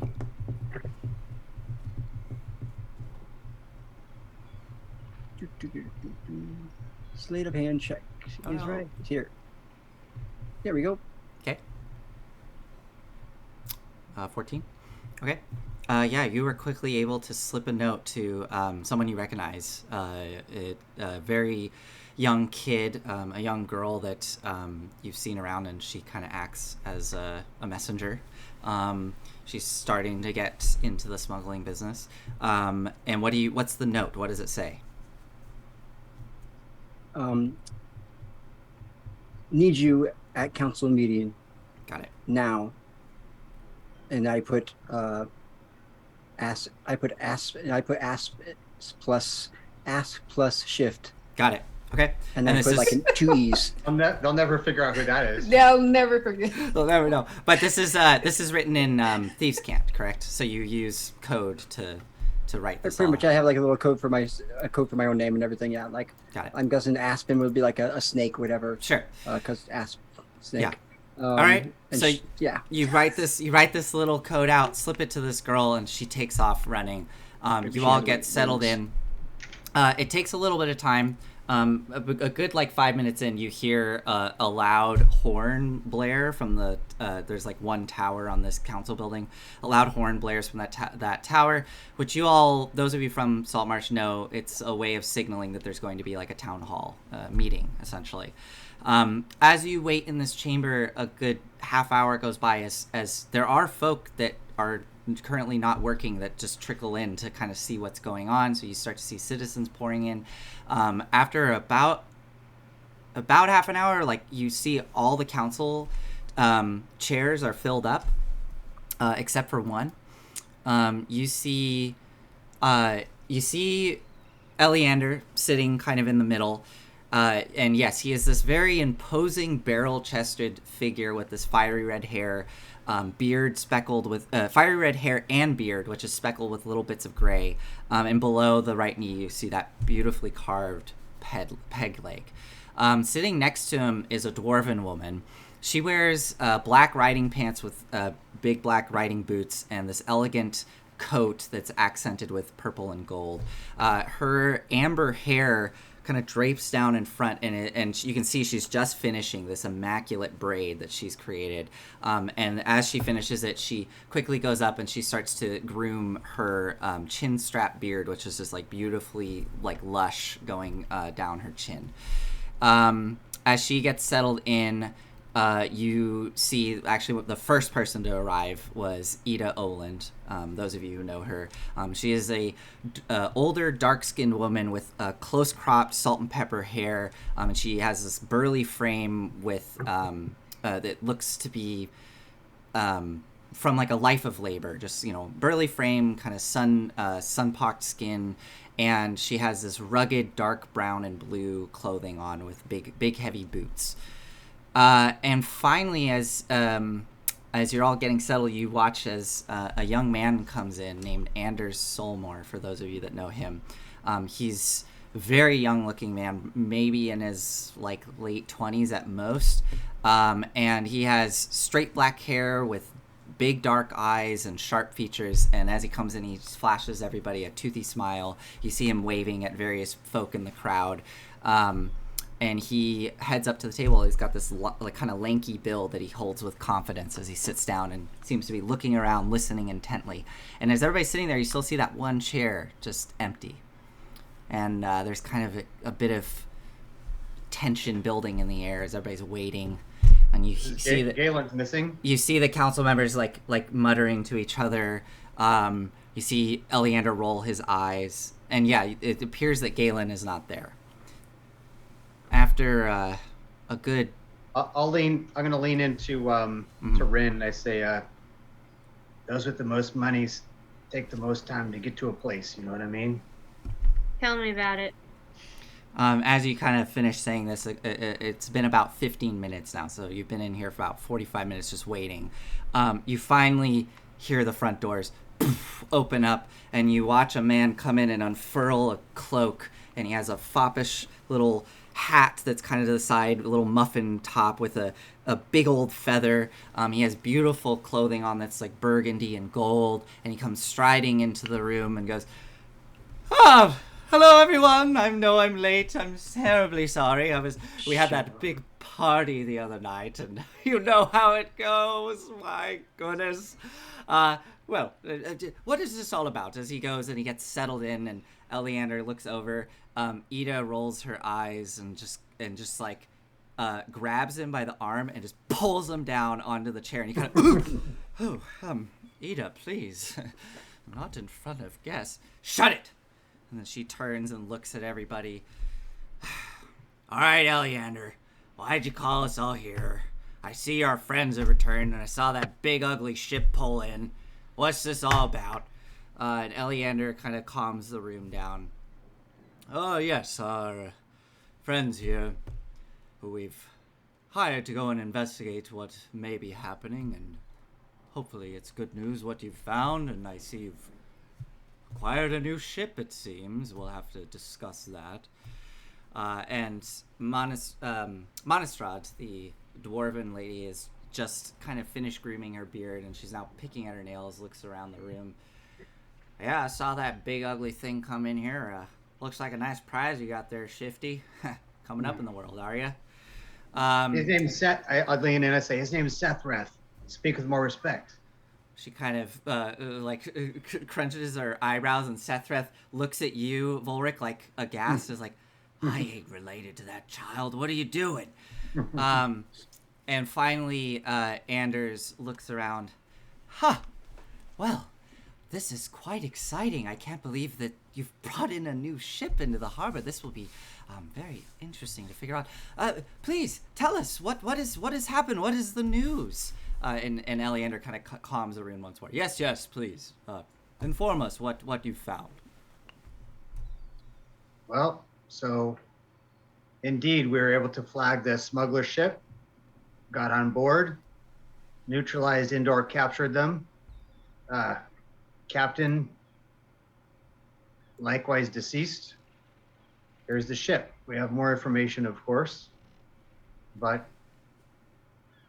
in the short explanation, we may also have a lead as to where the smuggler's warehouse is and who might be behind it. You hear some murmurs in the room, and Anders leans forward. Did you find any clues as to whether Umberlee's tyrants are involved?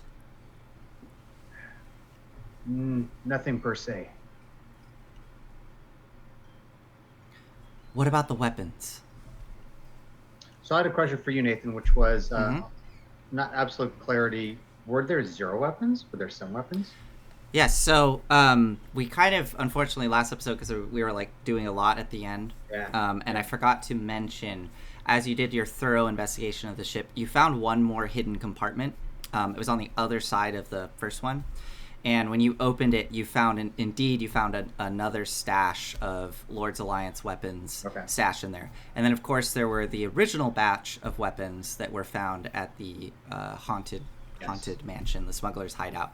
But yeah, Anders leans forward and says, but do you know where these weapons are headed? Why were they amassing such a large force? And all the council members kind of lean forward, looking at you expectantly. Well, we are still investigating, really, which is, and I look over at Volric to kind of look at him and nod and see if I can get the approval to continue, or his approval to continue. Okay, Volric. I'll kind of, I say, well, the most important thing is where it's coming from, and there's no indication that's going to Umberlee's tyrants. There isn't. Well, do you know where? And Eleander also goes, yes, did you discover where they were being delivered? Did you find documents, any sort of trail, a paper trail, perhaps? Yes. Okay.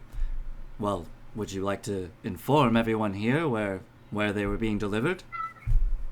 Well, I think we would need to be...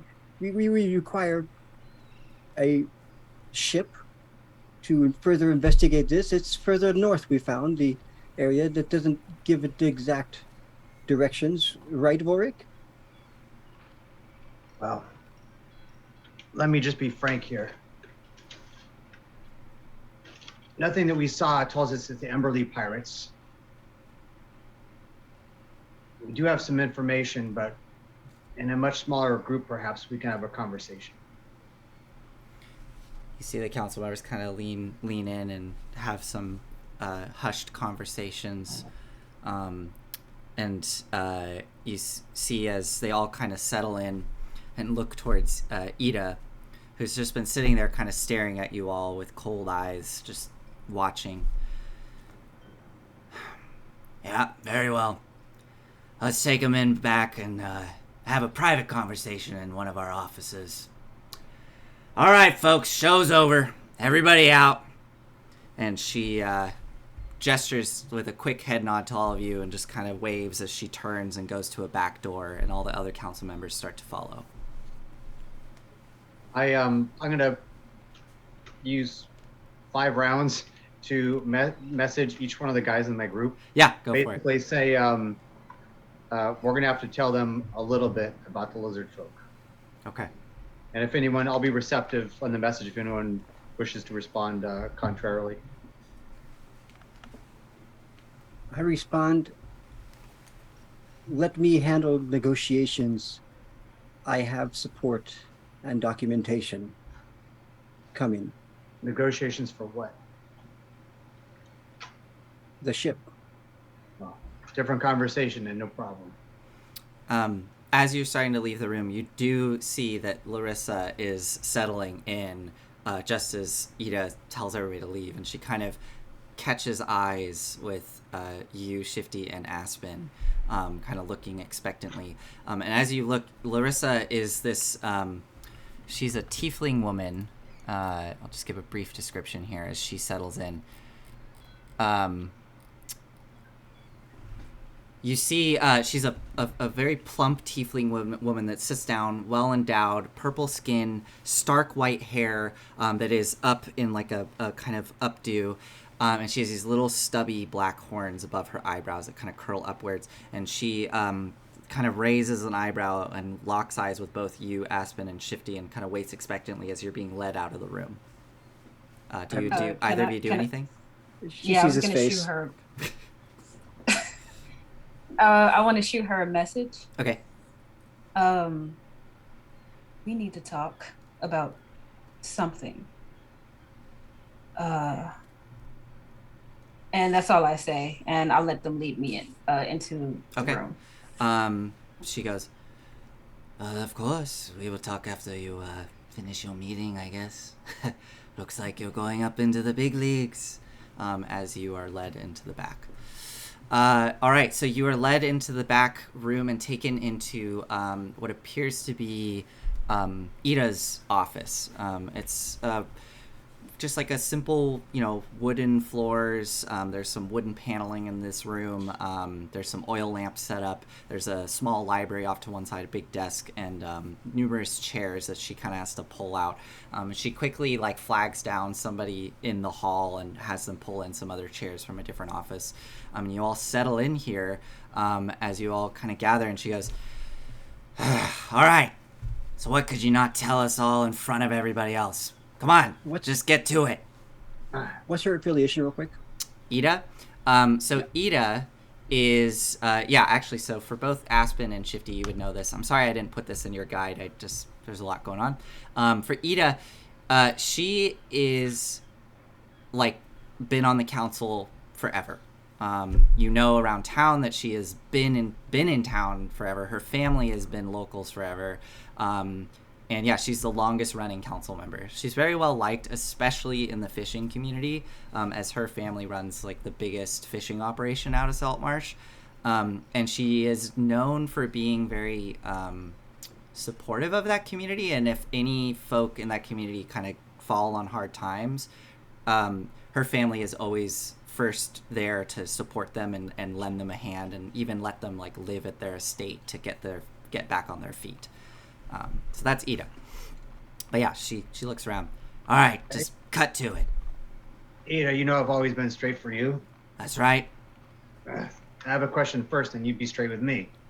What do you know about the Sahuagin, particularly in the area, and particularly of late? I don't know nothing about no Sahuagin.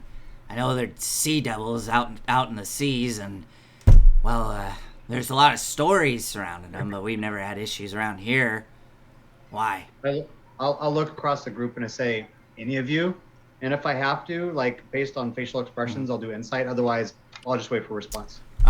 Yeah. No insight necessary. You look around, and they all look surprised as you're asking about this. All right, then. Well, the answer, we were planning on not withholding this, but not adding that information, but it does make sense that you want to know. lizard folk down south. They wanted the weapons, but for a very good reason. Not only for themselves, of course, but probably for the rest of us. The Sawagan have taken out a good section of their people, displaced them even. They were looking for a way to fight back. How do you know this? We saw some, spoke with them. They told you. Huh. Are you sure they weren't lying just to get off the boat? They were ready to die in combat, so no, I do believe them. She kind of leans in, looks at you very closely. All right, Volric. I'm going to trust you on this, but if you're wrong, it's going to be some real bad consequences. And the Monastrad and Eleander kind of hold their hands out. Hold on here. Lizard folk? Sahuagin? I mean, I agree with Ida initially. I know not all lizard folk are bad, but they could have just been telling you what you wanted to hear. This sounds like quite a story. And Monastrad goes, yeah, I don't know. This seems like it could have been easily concocted. We have a wizard. They all kind of look amongst themselves. Aize, what do you do? Step forward. You step forward, okay. I'll kind of step back slightly so that he gets Okay. a little more attention. Yep. If at the very least you can accept my assurance that we, that is myself, Ulrich, and Rim, are very, very familiar with lizard folk.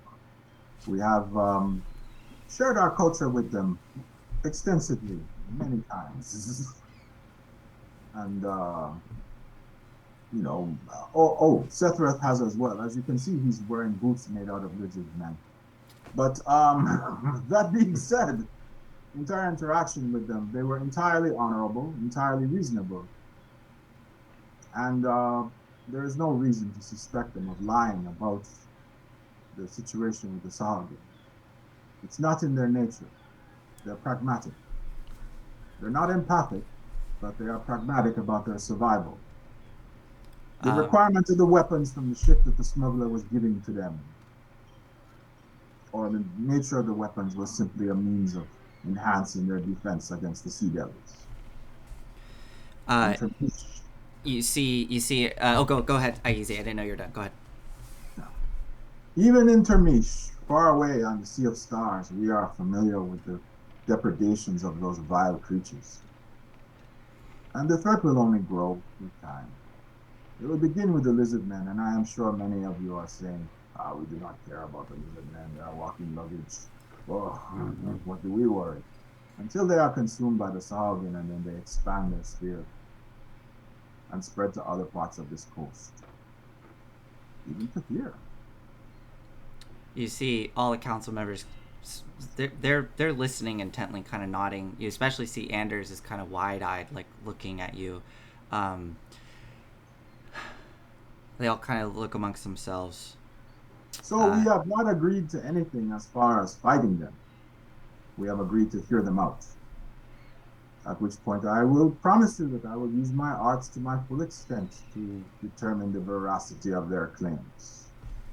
Should they be lying, then one of us will return to report this to you. I do not believe that is the case. Should they be telling the truth, then I believe it is in the interests of all surface dwellers to lend our strength to the lizard men, at least in the elimination of the Sahuagin threat.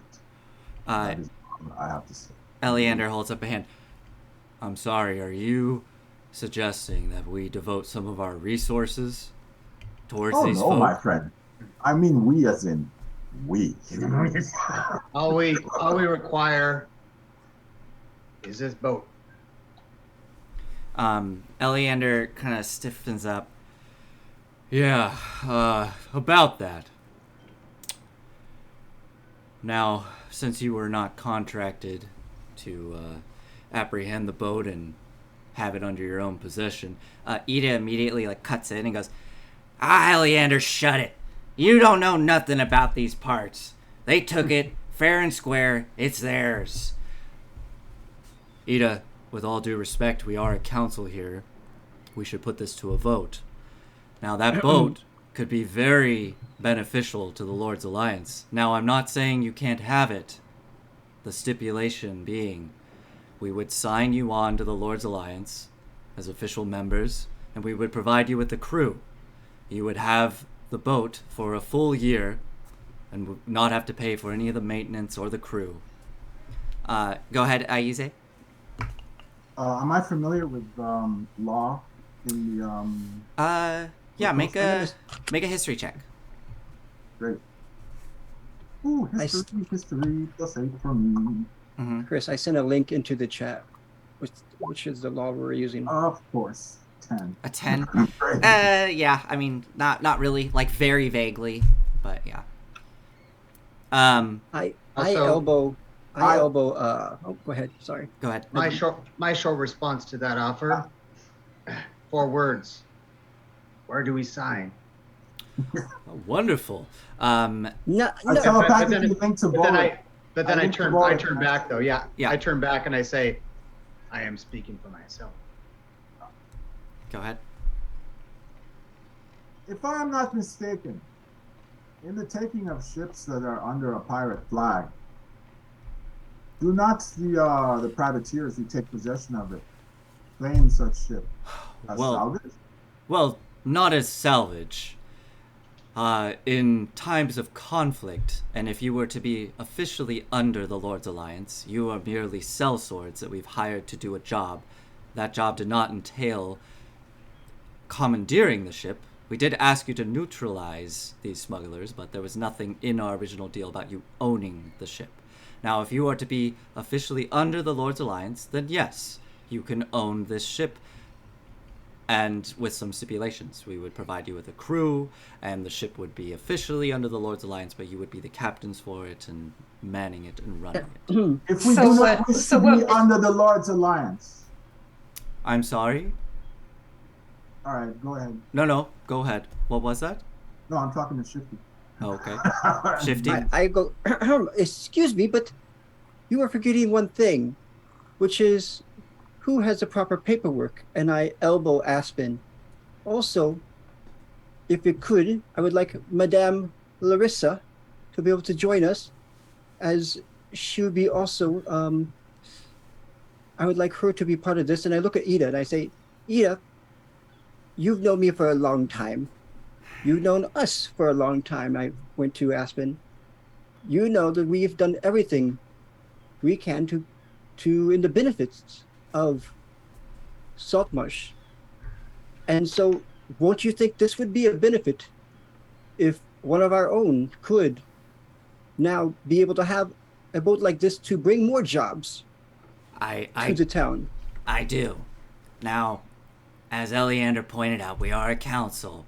So amongst us counselors, let's please put it to a vote. We do have paperwork. There you go. That makes us even more fair, Eleander. Now I say that they get the ship. They want it fair and square. They have the paperwork. They should be good to go. And Galen has kind of been not really paying attention and goes, "Oh, yes, I agree with Ida. That sounds wonderful." Monastrad kind of looks over and goes, "Well, you know my vote. I think this should we're trying to build a society here, and I think you should be under the Lord's Alliance. We're just trying to help y'all." And Anders finally looks around the room. Huh. Well, Shifty, why don't you make a persuasion check with advantage?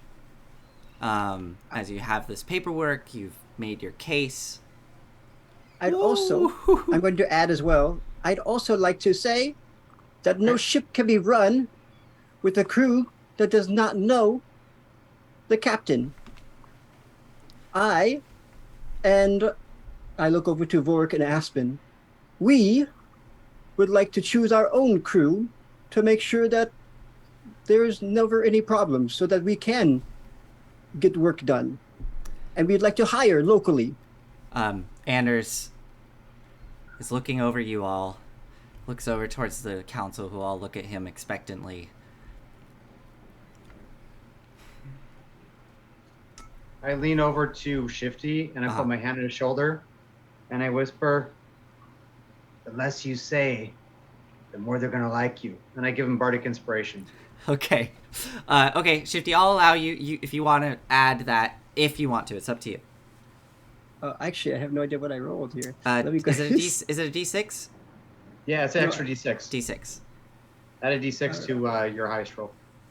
Okay, D6 to my 22. highest roll.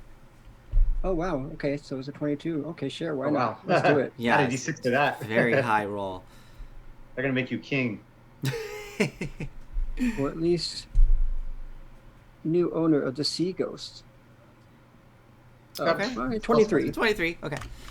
Anders looks at all the council members looking at him expectantly, and he looks over at all of you. I'm reformed. My family's been in this town a long time. And I know, he looks over towards Eleander and Monastrad. I know you all are trying to bring new ways of life to us, and I know you're trying to help us. And you've done a lot. You have. I've seen the town grow and prosper. And he looks towards Galen and Ida. But damn it. This is a smuggler's town. And we respect the law of the sea. I vote that they keep the ship. You see Eleander and Monastrad kind of... All right. Of course. Yes, of course. The ship is yours. We won't be providing you with any resources. You'll have to do all of that on your own, and you have the paperwork, so please get that signed and taken down the hall, and make sure you register the boat. It'll need a name. Congratulations. I've got that. I look back towards Shifty, reminding him of the deal. All right. I nod back at him. Very well. Well, I'm just curious, to be honest. What are you thinking? You don't Friend have of to- ours. No longer around. I'd like to name the ship the Diora. All right. That means nothing to me, but good for you. Okay, I think we're done here. Yes, payments. Not exactly. Yes, yes. We did bring back a captain, although some of him. Yes, Yeah. let's do all the logistics now, and they all kind of settle in. Ida kind of sighs, like, yeah, all right, yeah, let's do this. So we don't have to go through all the role play of this, but you are paid 1,200 gold for completion of this mission.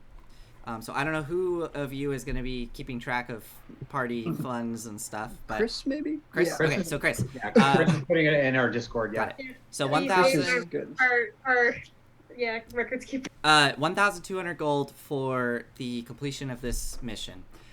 You get 150 gold for the body of Salazar. You get... what do you do with all of the supplies in the hold of the ship? Because Eleander does mention, as, you know, everything is kind of... he had all the Marines go through and search the ship, and as you're having this meeting, somebody comes in with, like, an inventory list of, like, what was on the boat.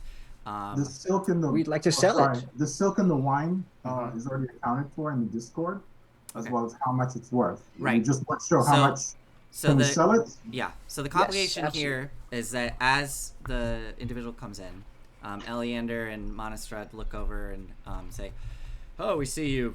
There was quite a cargo in there, quite a haul. That appears to be the property of 2 merchants in town. We can give you some funds for salvaging it, and we will be taking it. Unfortunately, it's not yours; it is theirs." Yes, it'd only be right. It'd only be legal. Good. So that'll... and then Ida just... Come on, Eleander. It's 700 gold for the amount of wine that's listed there and the amount of silk bolts that are listed there. Please.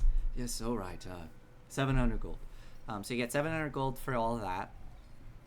And finally... What else was it? Was there anything else on the ship that you were trying to offload? Well, we do. I mean, just Chris. Probably there might be some.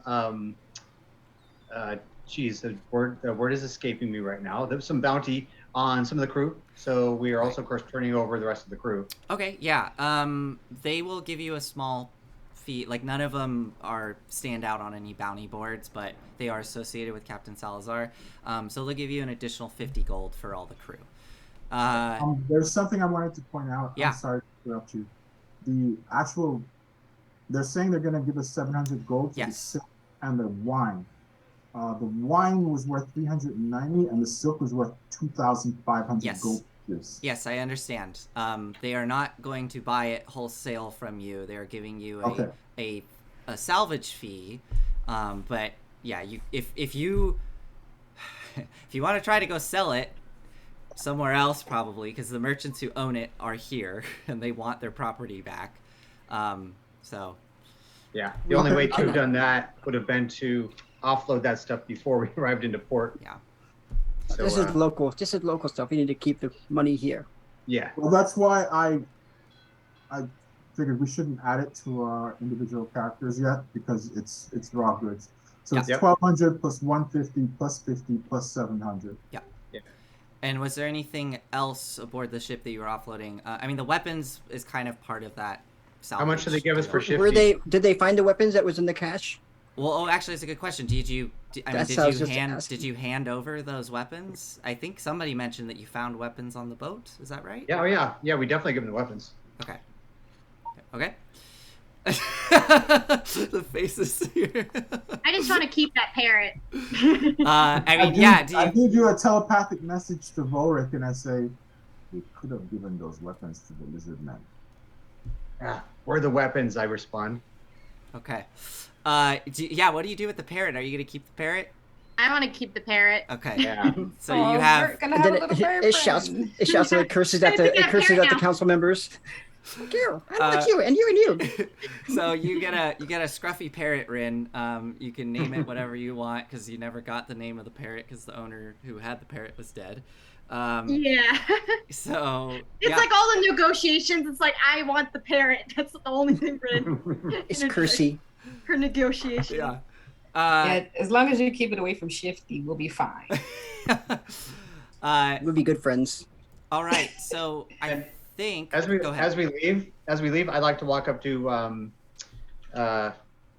it's Anders, correct? It's the son is Anders. Yeah, Anders. Yeah. Yeah. So I'll walk up to him and I shake his hand and I say, "Big shoes to fill. You'll do just fine." Thanks, Volric. I didn't say anything, but I do kind of remember you. It's funny being a little taller than you, though. I remember you being you were so big.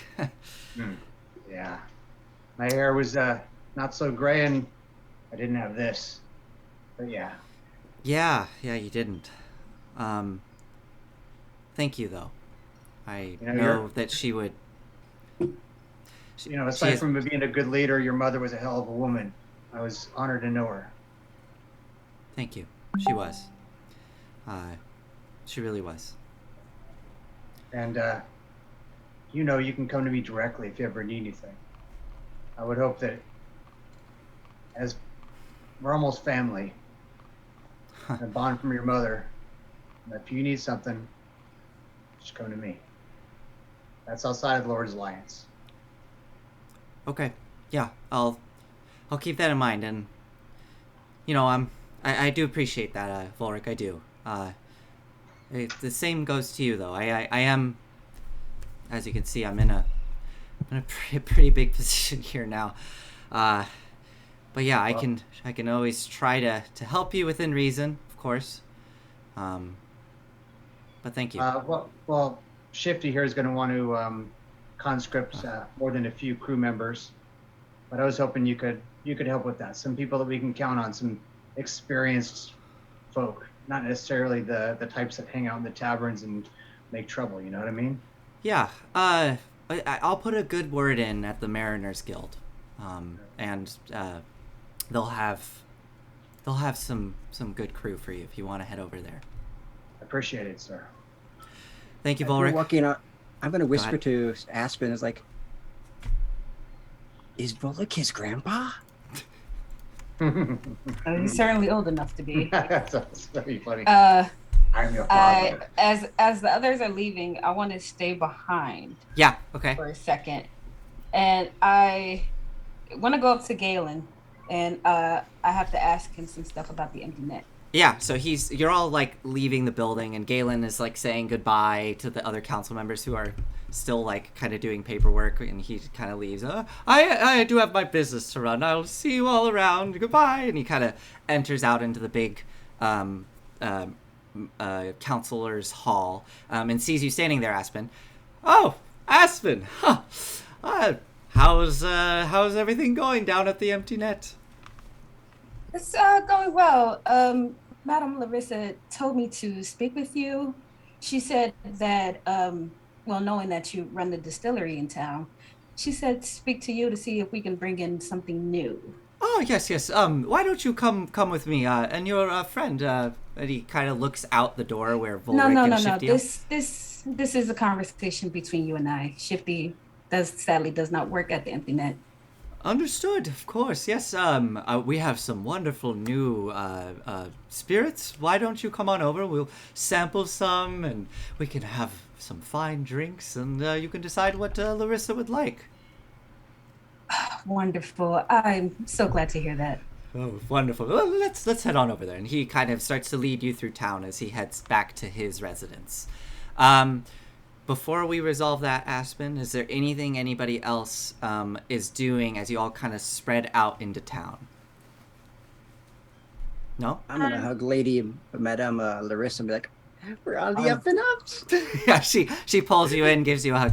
Ah, yes, my boy. This is wonderful. You did a wonderful job. Yeah, she does the kiss on the sides of the cheek. Go, Volric. What were you gonna say? Yeah, Can I just I'll get a make word sure in? Yeah. Easy. Easy, please. 350 gold pieces each. Add that. I'm done. I'm sorry, say it one more time. I didn't hear him. I'm sorry. 350. 350. Cool. Yeah. Thank you, Chris. You So rock. everybody gets that. And if somebody can let Sethreth know, in one of our chats. Or we can all share the 350. I'm kidding. No. Okay. I'm right here. I lean towards Shifty and I say, I hope you consider me as your first mate. Absolutely. Then You're a natural on the ship. As your first mate, I would like to hire half of our crew, the core. All right, you can hire some, but we should approve them together because they need to be able to listen to a captain and not just look to you only. No problem with that. All right then, I have a contact. I'm going through the Mariners Guild. You probably have other avenues. We can bring them all together. I'll shake his hand. Still a deal. A team. I use 3 of my fingers and shake his hand. Okay. All right. So you two make this deal, part ways, head off into town to do whatever you're gonna do. And if Aize and Rin, if you don't have anything that you want to jump in on this real is quick. More so as a player, are we just assuming Eloise? I'm Yes. hoping I'm remembering it correctly, and they're just on the ship right now. So Eloise, yes, Eloise and Oceanus, they waited aboard the ship. Oceanus actually, he, as you pull up, Rin, you notice Oceanus is just like wide-eyed, looking at this bustling little fishing town. And as you all are getting off the ship, you hear a splash behind you, and you look and you see him popping up out of the harbor and lean back and start to just like gently swim through the harbor. You see a bunch of dock workers just like looking really confused, and as you're walking, you hear a couple guys like lean over and go, "I would never swim in that filth, my goodness." And Oceanus is just like gently swimming through the water on his back. All right, so... And yeah, Eloise actually heads off into town. And before you all got off the ship, she did a quick aside with you, Aspen, and just said, she says, I'll be waiting at the empty net when you're ready. if you wouldn't mind taking me to where my brother is. Oh, of course. I'm sorry, I have to do this really quick. I'll be back as fast as I can, okay? Of course. You know what? In fact, tell either Raffian or Ellis to bring you something on your house from me. Tell them that it's coming from me, and they should set you up really well. Oh, all right. Thank you for that. I will. Thank you. And she heads off to the empty net. So, Aspen, you are led away after this council meeting, heading through the busy docks, and you can see there is this one just like immense mansion that is just set up right on the water with big bay windows that look out into the harbor and the various docks. And you can see there are actual personal docks that lead up to the bottom of this mansion with some like a really, really beautifully made cutter that's on there. And as Galen is like walking through, he's saying hi to all the workers and waving and kind of smiling and just kind of carousing. It takes you a little longer than it should just to get to his house, which is just down the street. But he eventually... I'm just rolling my eyes the whole time. He eventually leads you into the bottom of this establishment, which is it's kind of a business in the bottom part where it appears the housing is upstairs, and it is a small little, almost like a little tasting room in the front where he serves his different spirits, and he leads you into the back where all of the barrels are set up and kind of more of the industry is taking place for this distillery that he has under his residence. And as you walk in, you get that really strong, peaty smell of scotch just wafting through the air. And he leads you to a back room and opens a little door that leads into a tiny office that has windows looking out to sea on one side of the building, and nestles in and sits down and then turns towards you. All right, so lay it on me straight. It all went well? Nobody knows? Nobody knows. It all went straight. But I must say, you are playing with fire, Galen. I didn't know that these folks were doing these nefarious things with those poor captives. I just, I didn't know. They offered their services, and I was there, and they offered the best deal. I booked it through your employer, as you know. I just look at him for a second. So you mean to tell me that you didn't send those two people to that abandoned, where was it, mansion? Mm-hmm. Yeah. You sent them there, knowing that's where Salazar hid his stuff. I'm sorry, Aspen. Are you accusing me of something?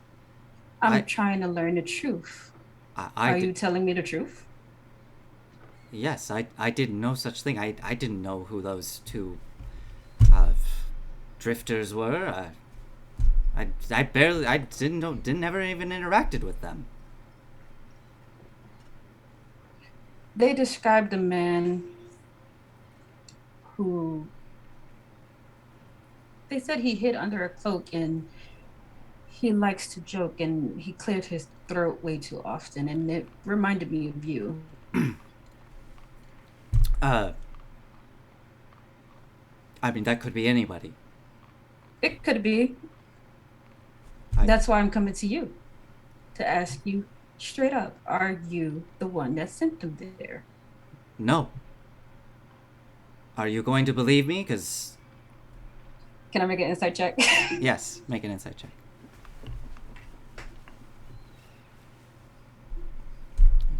18. He's telling the truth.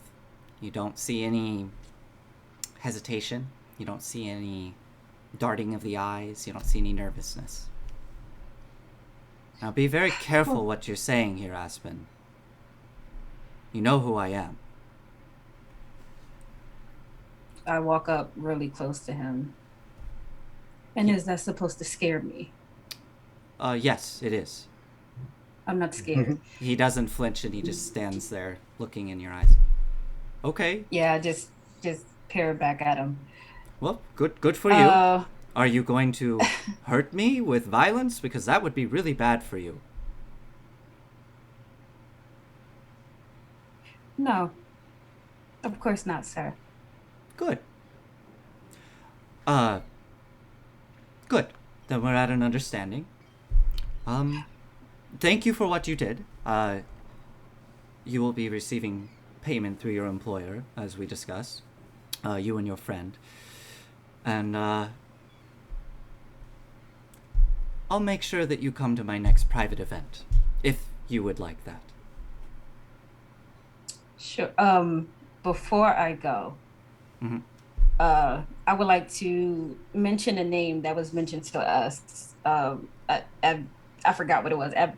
Something. Oh, Ashwak? Avitus. Avitus, yes. Mm-hmm. Do you know who that is? No, I don't. Oh, do you know? Who is it? I don't know. That's what I. Oh, I don't.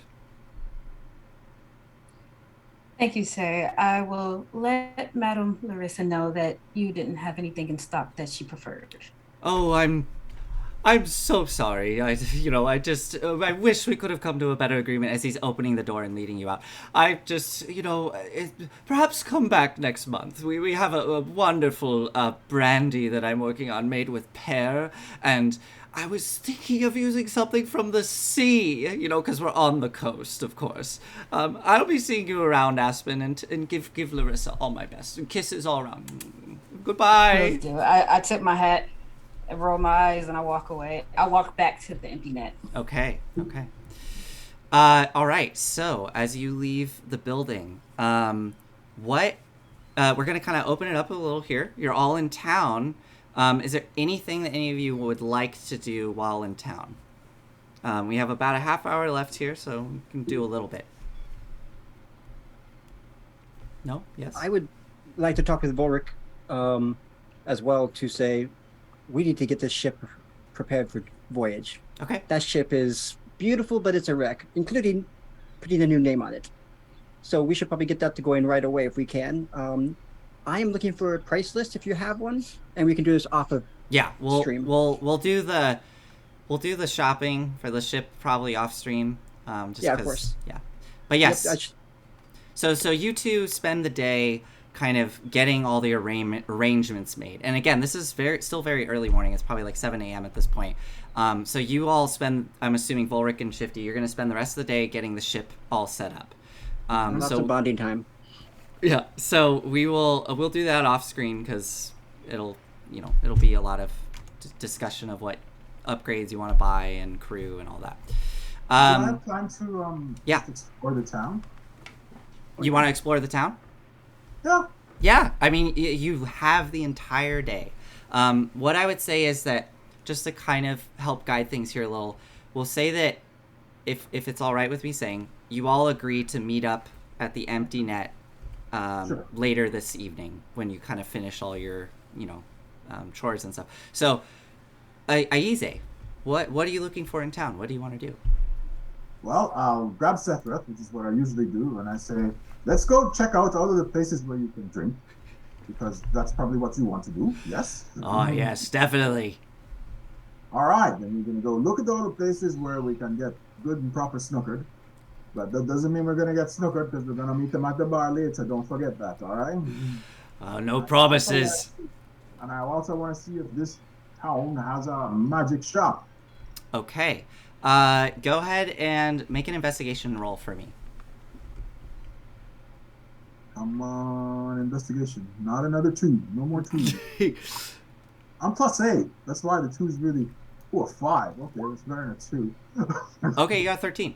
Yeah, so are you trying to find the magic shop right away? Just inquiring about it. We don't have to go there. I just want to know where it is. So asking around, you are pointed to a collection of buildings on the other side of the harbor. If you look at the map, it's the one with the number 7 on it. You're pointed to that collection of buildings over there, and looking at it, you can see these buildings look to have been probably relatively recently made. Like, they look pretty fresh. They don't have all the moss growing on it. And the style of construction like architectural style, you recognize it as being Termitian. In the kind of like architectural features that are displayed. I mean, it's a relatively simple building, but there's a little bit of flourishes on it, and it's called the Merchants of Woking, or Joaquin. Is it Joaquin. Joaquin. Merchants of Joaquin. Goddess of merchants, she of the golden nipple rings. Yes. I know Joaquin all too well. So you are pointed to that if you choose to go there, and they inform you that there is a tiefling woman who runs the establishment by the name of Captain. She uses the title Captain. Not entirely certain why, but she uses a title Captain. She goes by Captain Zendros, or Zendros, Captain Zendros. She's a tiefling woman who runs that establishment, and she tends to folk tell you that she tends to have a selection of magic items that she brings in from somewhere far away, and then as you and Sethreth move around town to the different taverns, there are 3 main taverns. There's the Empty Net, which you've been to once before. You do find one at the entrance to town, and that one is called the Wicker Goat. And going into there, as you and Sethreth go in, you see that it is filled with like what look to be guards wearing the banner of the Lord's Alliance, and you see there's a couple here and there what look to be it's not like they necessarily have uniforms, but you hear some conversations, and it sounds like these are folk that work on the canal, the building of the canal. So these are a lot of guards and the miners that are hanging out in this tavern. Going throughout the rest of the town, you eventually find yourselves, make a Constitution saving throw for me. You find yourselves heading towards another tavern with Sethreth. There we go. 15. 15. Okay, you're good. You're doing good. You make your way across. There's this, which catches your attention, Aize. As you go across town, there's a big stone bridge that seems really out of place that crosses the river, that empties out into the estuary. The architecture seems not like it seems old and ancient. And built on this massive stone bridge, there are all these shops and structures just kind of built atop of it. And you cross this bridge heading over to the other side of the harbor, where you find yourself going to a tavern called the Snapping Line. And it is built from the planks and hulls of half a dozen decommissioned ships. So it has a very ramshackle look with big holes on the side, or these like ship holes that kind of make up the roof. You can see where the windows are. They're little portholes. And going inside, the entire place is almost to the point of comical, is like themed nautical. And there are a lot of this time of day, there's not that many people in. There's like 1 or 2 patrons in there. And as you go through, you find out that the owner tries to get you to buy this local drink, which she's trying to convince you to get, and whether you get it or not is up to you. She informs you it's made from from potatoes and lobster meat. And she calls it claw wine, and she's trying to get you to purchase this like local beverage. I don't know if you get it or not. Oh, I give it to Sethreth. Oh, okay. So Sethreth takes it. Yeah. So Sethreth drinks it. And I buy it, and I give some to Sethreth, and I'll take some myself. Okay. In smaller quantities, because I'm. Go ahead and make a con save for me again as you finish up here.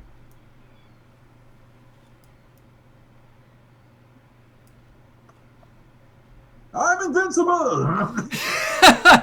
Yeah, you are tipsy to be sure, but you are still kind of like keeping a level head. And that drink is, wow, it is strong. It is like some gnarly hooch with really weird flavors. And it's kind of thick, like you could almost chew it. It's really weird. So Yeah, and that's kind of the final tavern that you and Sethreth go and explore. And other than that, is if you're not looking for anything specific. No, that's it. Okay. Just wanted to do the bar hop because that's kind of like Seth and I do. Yeah. Seth and I did the last time we were in the town. And Awesome. I also wanted to find where the magic shop was. Curious to mission. All right, interesting. And then head over to rendezvous with the rest of the group. Yeah. So this is like later in the day now. You finished your bar hopping, and now you're heading to the empty net.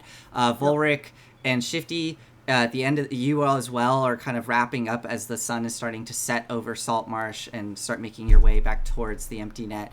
Rin and Aspen, maybe something short if you have something you want to do throughout the day, but otherwise we'll just cut to the empty net. Rin, did you have something?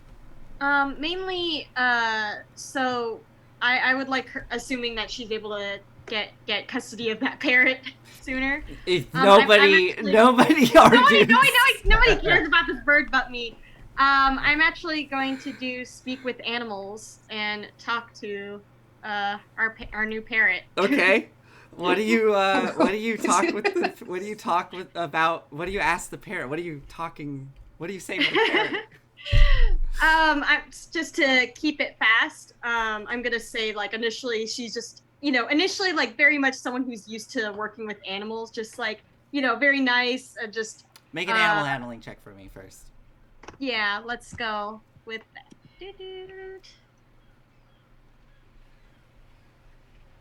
If I can find it. I'm always blind. It's okay. There you go. Okay, so you cast Speak with Animals. You start talking to the parrot, and you go up to pet the parrot, and the parrot does go, oh yeah, and it starts talking to you, and it goes, get scritched right back here. And as you reach towards the parrot to go scritch the back of the neck, they go, ah! And they bite towards your finger. It's like, okay, I should have expected that. And they got they only rolled a 2, so they miss as you like jerk your hand away, and then they just look at you and go, ha, ha, I'll get you next time. You just watch and see. So I'm gonna do this every episode just to yes, please. So do you ask the parrot anything? So, truthfully though, I do have a point with this. Yeah. Rin does ask, so, looks like you've been in that room for a long while. Do you remember seeing our fishy friend, another prisoner? Yeah, smells bad. Smells like fish. Real nasty. So I'm getting shoved right in there. I'm trying to figure out, like, how do I explain the concept of time to a bird? Many suns, many moons, go up and down, light and dark, go to sleep, light and day. Have you seen other... I'm like, again, like, how do I talk to a bird? I don't know, how do you do it? This is weird. Besides your former pirate friends and lizard people, have you seen any others pass by your room? Yeah. Many people, going around. Any memorable ones? No, all smell the same. All kind of blend together. I don't know. You want to pet my head again? Just... Come on, I know you want to. Just like, with like the holster, like bow, like just kind of goes to tap the top of his head. And I'll just leave the parrot grabs onto the bow with its beak and then kind of pulls itself up onto the bow and is now crouched there and then looks at you and goes, I'm gonna get you. And starts going like hopping down the bow towards your hand that's gripping it. Wow, look at those fingers. What do you do, Rin? I'm starting to see why you were in a cage. What do you do, Rin? Shoot it. I'm just gonna put it back in the cage. Okay, go ahead with the last animal handling check, and then I think this, unless you have anything else you want to ask. I just have Bert intervene. Okay. All right, last handling. What's your armor I class? imagine Bert's giving like an evil eye right there to the Paris, like, I'm gonna eat you. What's your armor class, Rin? 15. Okay, so it bites you and deals 1 piercing damage as you try to like put it in the cage, and it's too quick, and this parrot goes up and just and bites onto your finger and goes, Oh, so tasty. Blood.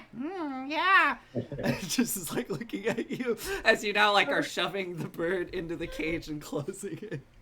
Oh my god. And It's they, just- as they're in there, just like up against the bars, they're like, Come on. You don't like me? Come on. I know you want to pet me.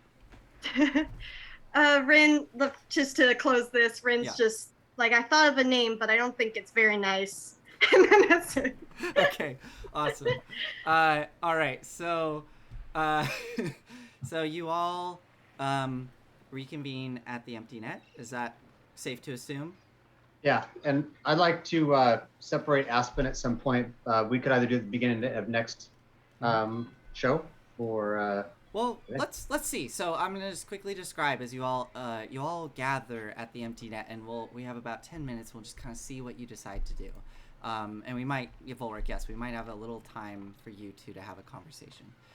So as you all approach the empty net here in the evening with the sun setting off to the west, out on the ocean, you can see there is a bit of a fog bank forming as the mist starts to come in once more, and the temperature drops significantly.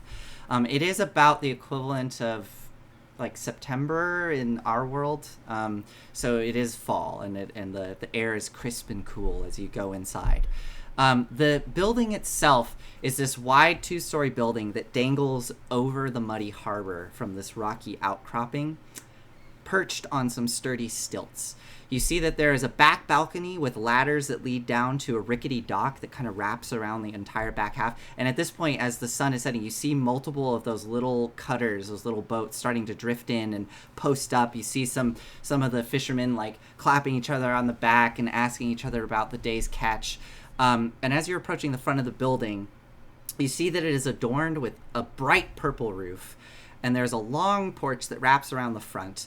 That has purple eaves that hang over it, and there are various folk right now settling in for the night, leaning on the porch, talking with each other, carousing, drinking, smoking, and as you go towards the doors, you can hear the muffled sound of laughter, raucous communication, and music. And as the doors open, you step inside a smoky room, and you can see at the back there is a bar where... Aspen, are you working? Oh, you're muted? Yes. Okay. Yes, I am. So Aspen is back there with her full outfit on, working the bar, talking to patrons. You see the bar itself is kind of adorned with some various baubles of like fishnets and jars and little lanterns with lights glowing on the inside. There are various tables in this big, wide square building, kind of main hall, and you can hear the clatter of dice as people are playing gambling games and drinking. Up above, you see a little balcony kind of, wrapping around, and a set of stairs that go up, and it looks like there's folks going into different rooms up there. And there's another back door where you see some of those fishermen coming up from the docks and entering in from the back. And that music that's playing, it's this... it's a hurdy-gurdy, if you know what that is. There's kind of this like almost strange, twangy, mechanical sound. And as you come in and look over to the left, you see a small little stage set up, and sitting on there is this kind of bulbous, massive-looking creature that looks like a gigantic toad that's just stood up on its hind legs. And it's just sitting there on kind of a big stool, big old bulbous chin, looking around, and they have like a nice outfit on. And they, in their lap, they have a big hurdy-gurdy that they're just cranking and playing the various notes on and playing this song. And periodically they start to belt out singing with this low, deep, croaking voice. I don't know any sea shanties. I wish I did. But something to the effect of, what was the one you sang, Chris? It was like, if you unmute yourself. Yo ho ho and a bottle of rum. Sure. So yes, this big toad-like creature is playing this hurdy-gurdy and is going, yo ho ho and a bottle of rum. and you enter into this space with all these people. So, welcome to the Empty Net. And Aspen, or let's start with Volric in this last little scene here, because Volric, you wanted to go up to Aspen and talk with her. So you see her; she's working the bar right now. Yeah. Say, like to buy a drink, maybe a moment of your time, Aspen. Sure. Have a seat. So you saddle up to the bar. You can see some crusty fishermen sitting next to you, and there is a scent of like almost like fish in the air, being like right over the harbor. How many people do I have at the bar right now? You have two other people sitting at the bar, on top of Volric. The night is just getting started as people are starting to pour in. I give them both. I look at both of them, and I usher them away. Oh yeah, so they immediately they nod and grab their drinks and go to an unoccupied table. I'll have what the locals have. Of course. Pull a bottle off. Sit a cup right in front of you. Give him the claw. So as I start to He drink, can't handle it. as I start to drink, I message her, and I say, I'd like to talk a bit about the captain, or at least the former captain.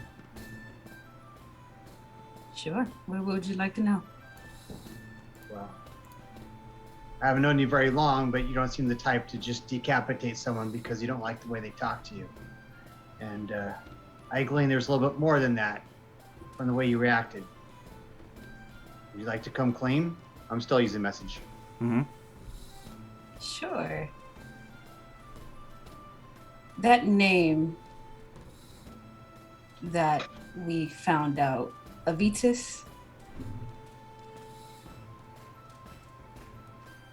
I asked him if he knew him outright, and he told me he didn't have a name.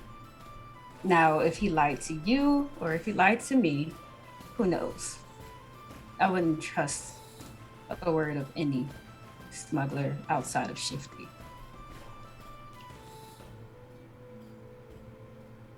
So I, Avitus being the potential link to the smuggling operation. yes, All right. I just wanted to see if he knew more than what he let on earlier. And then he tried to he got a little too close. And I didn't like that. What bit me? So, I'm still not getting you. So you're afraid that because he knew the identity, the name of the contact, that somehow that was a problem, and that aggravated you, and then he got in your face and so you killed him? yeah. Remind I'm me sorry, now- Bo. Like I said, you are new around here. We like to have conversations before we murder people. So as you can see, I had a conversation with him and it amounted to nothing. So therefore he had no useful information. Yeah, but he was worth an extra 250 gold, and he kind of upset a couple of Gold my you can friends. surely make up. Yeah, Are you saying you're not capable of making that up? of course I am. Mostly I just wanted to know who it is that I'm riding with.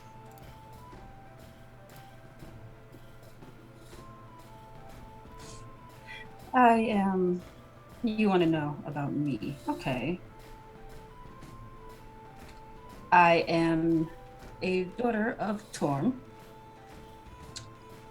I work here at the Empty Net, as you can see. These are my friends. I point to the Ballywog that's lurk. This is Ellis and Raffin. You see two servers come and take the drinks that I'm like simultaneously pouring while I'm talking to you. I've known most of these patrons for a very long time. I am a simple person. That's it. So why do you adventure? Because I would like to see the world. That's a very good reason, actually. Okay, so last question. We can move on. Maybe get together with the rest of the group if you can get off work. But are you prone to do something like this again if we have a captive and they get sassy with you? Well, I guess we'll have to see, won't we? Well, so you see how I work. I don't try and make people be anyone other than who they are.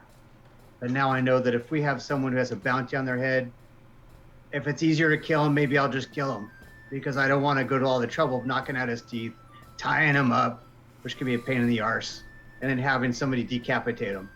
So at least I understand where you come from.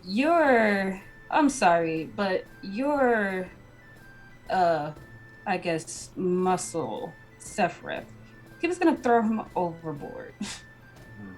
Yeah, And well, that was a bit of a goofball move, and I don't particularly condone that myself. you know what, Vorik, you seem to strike me as someone.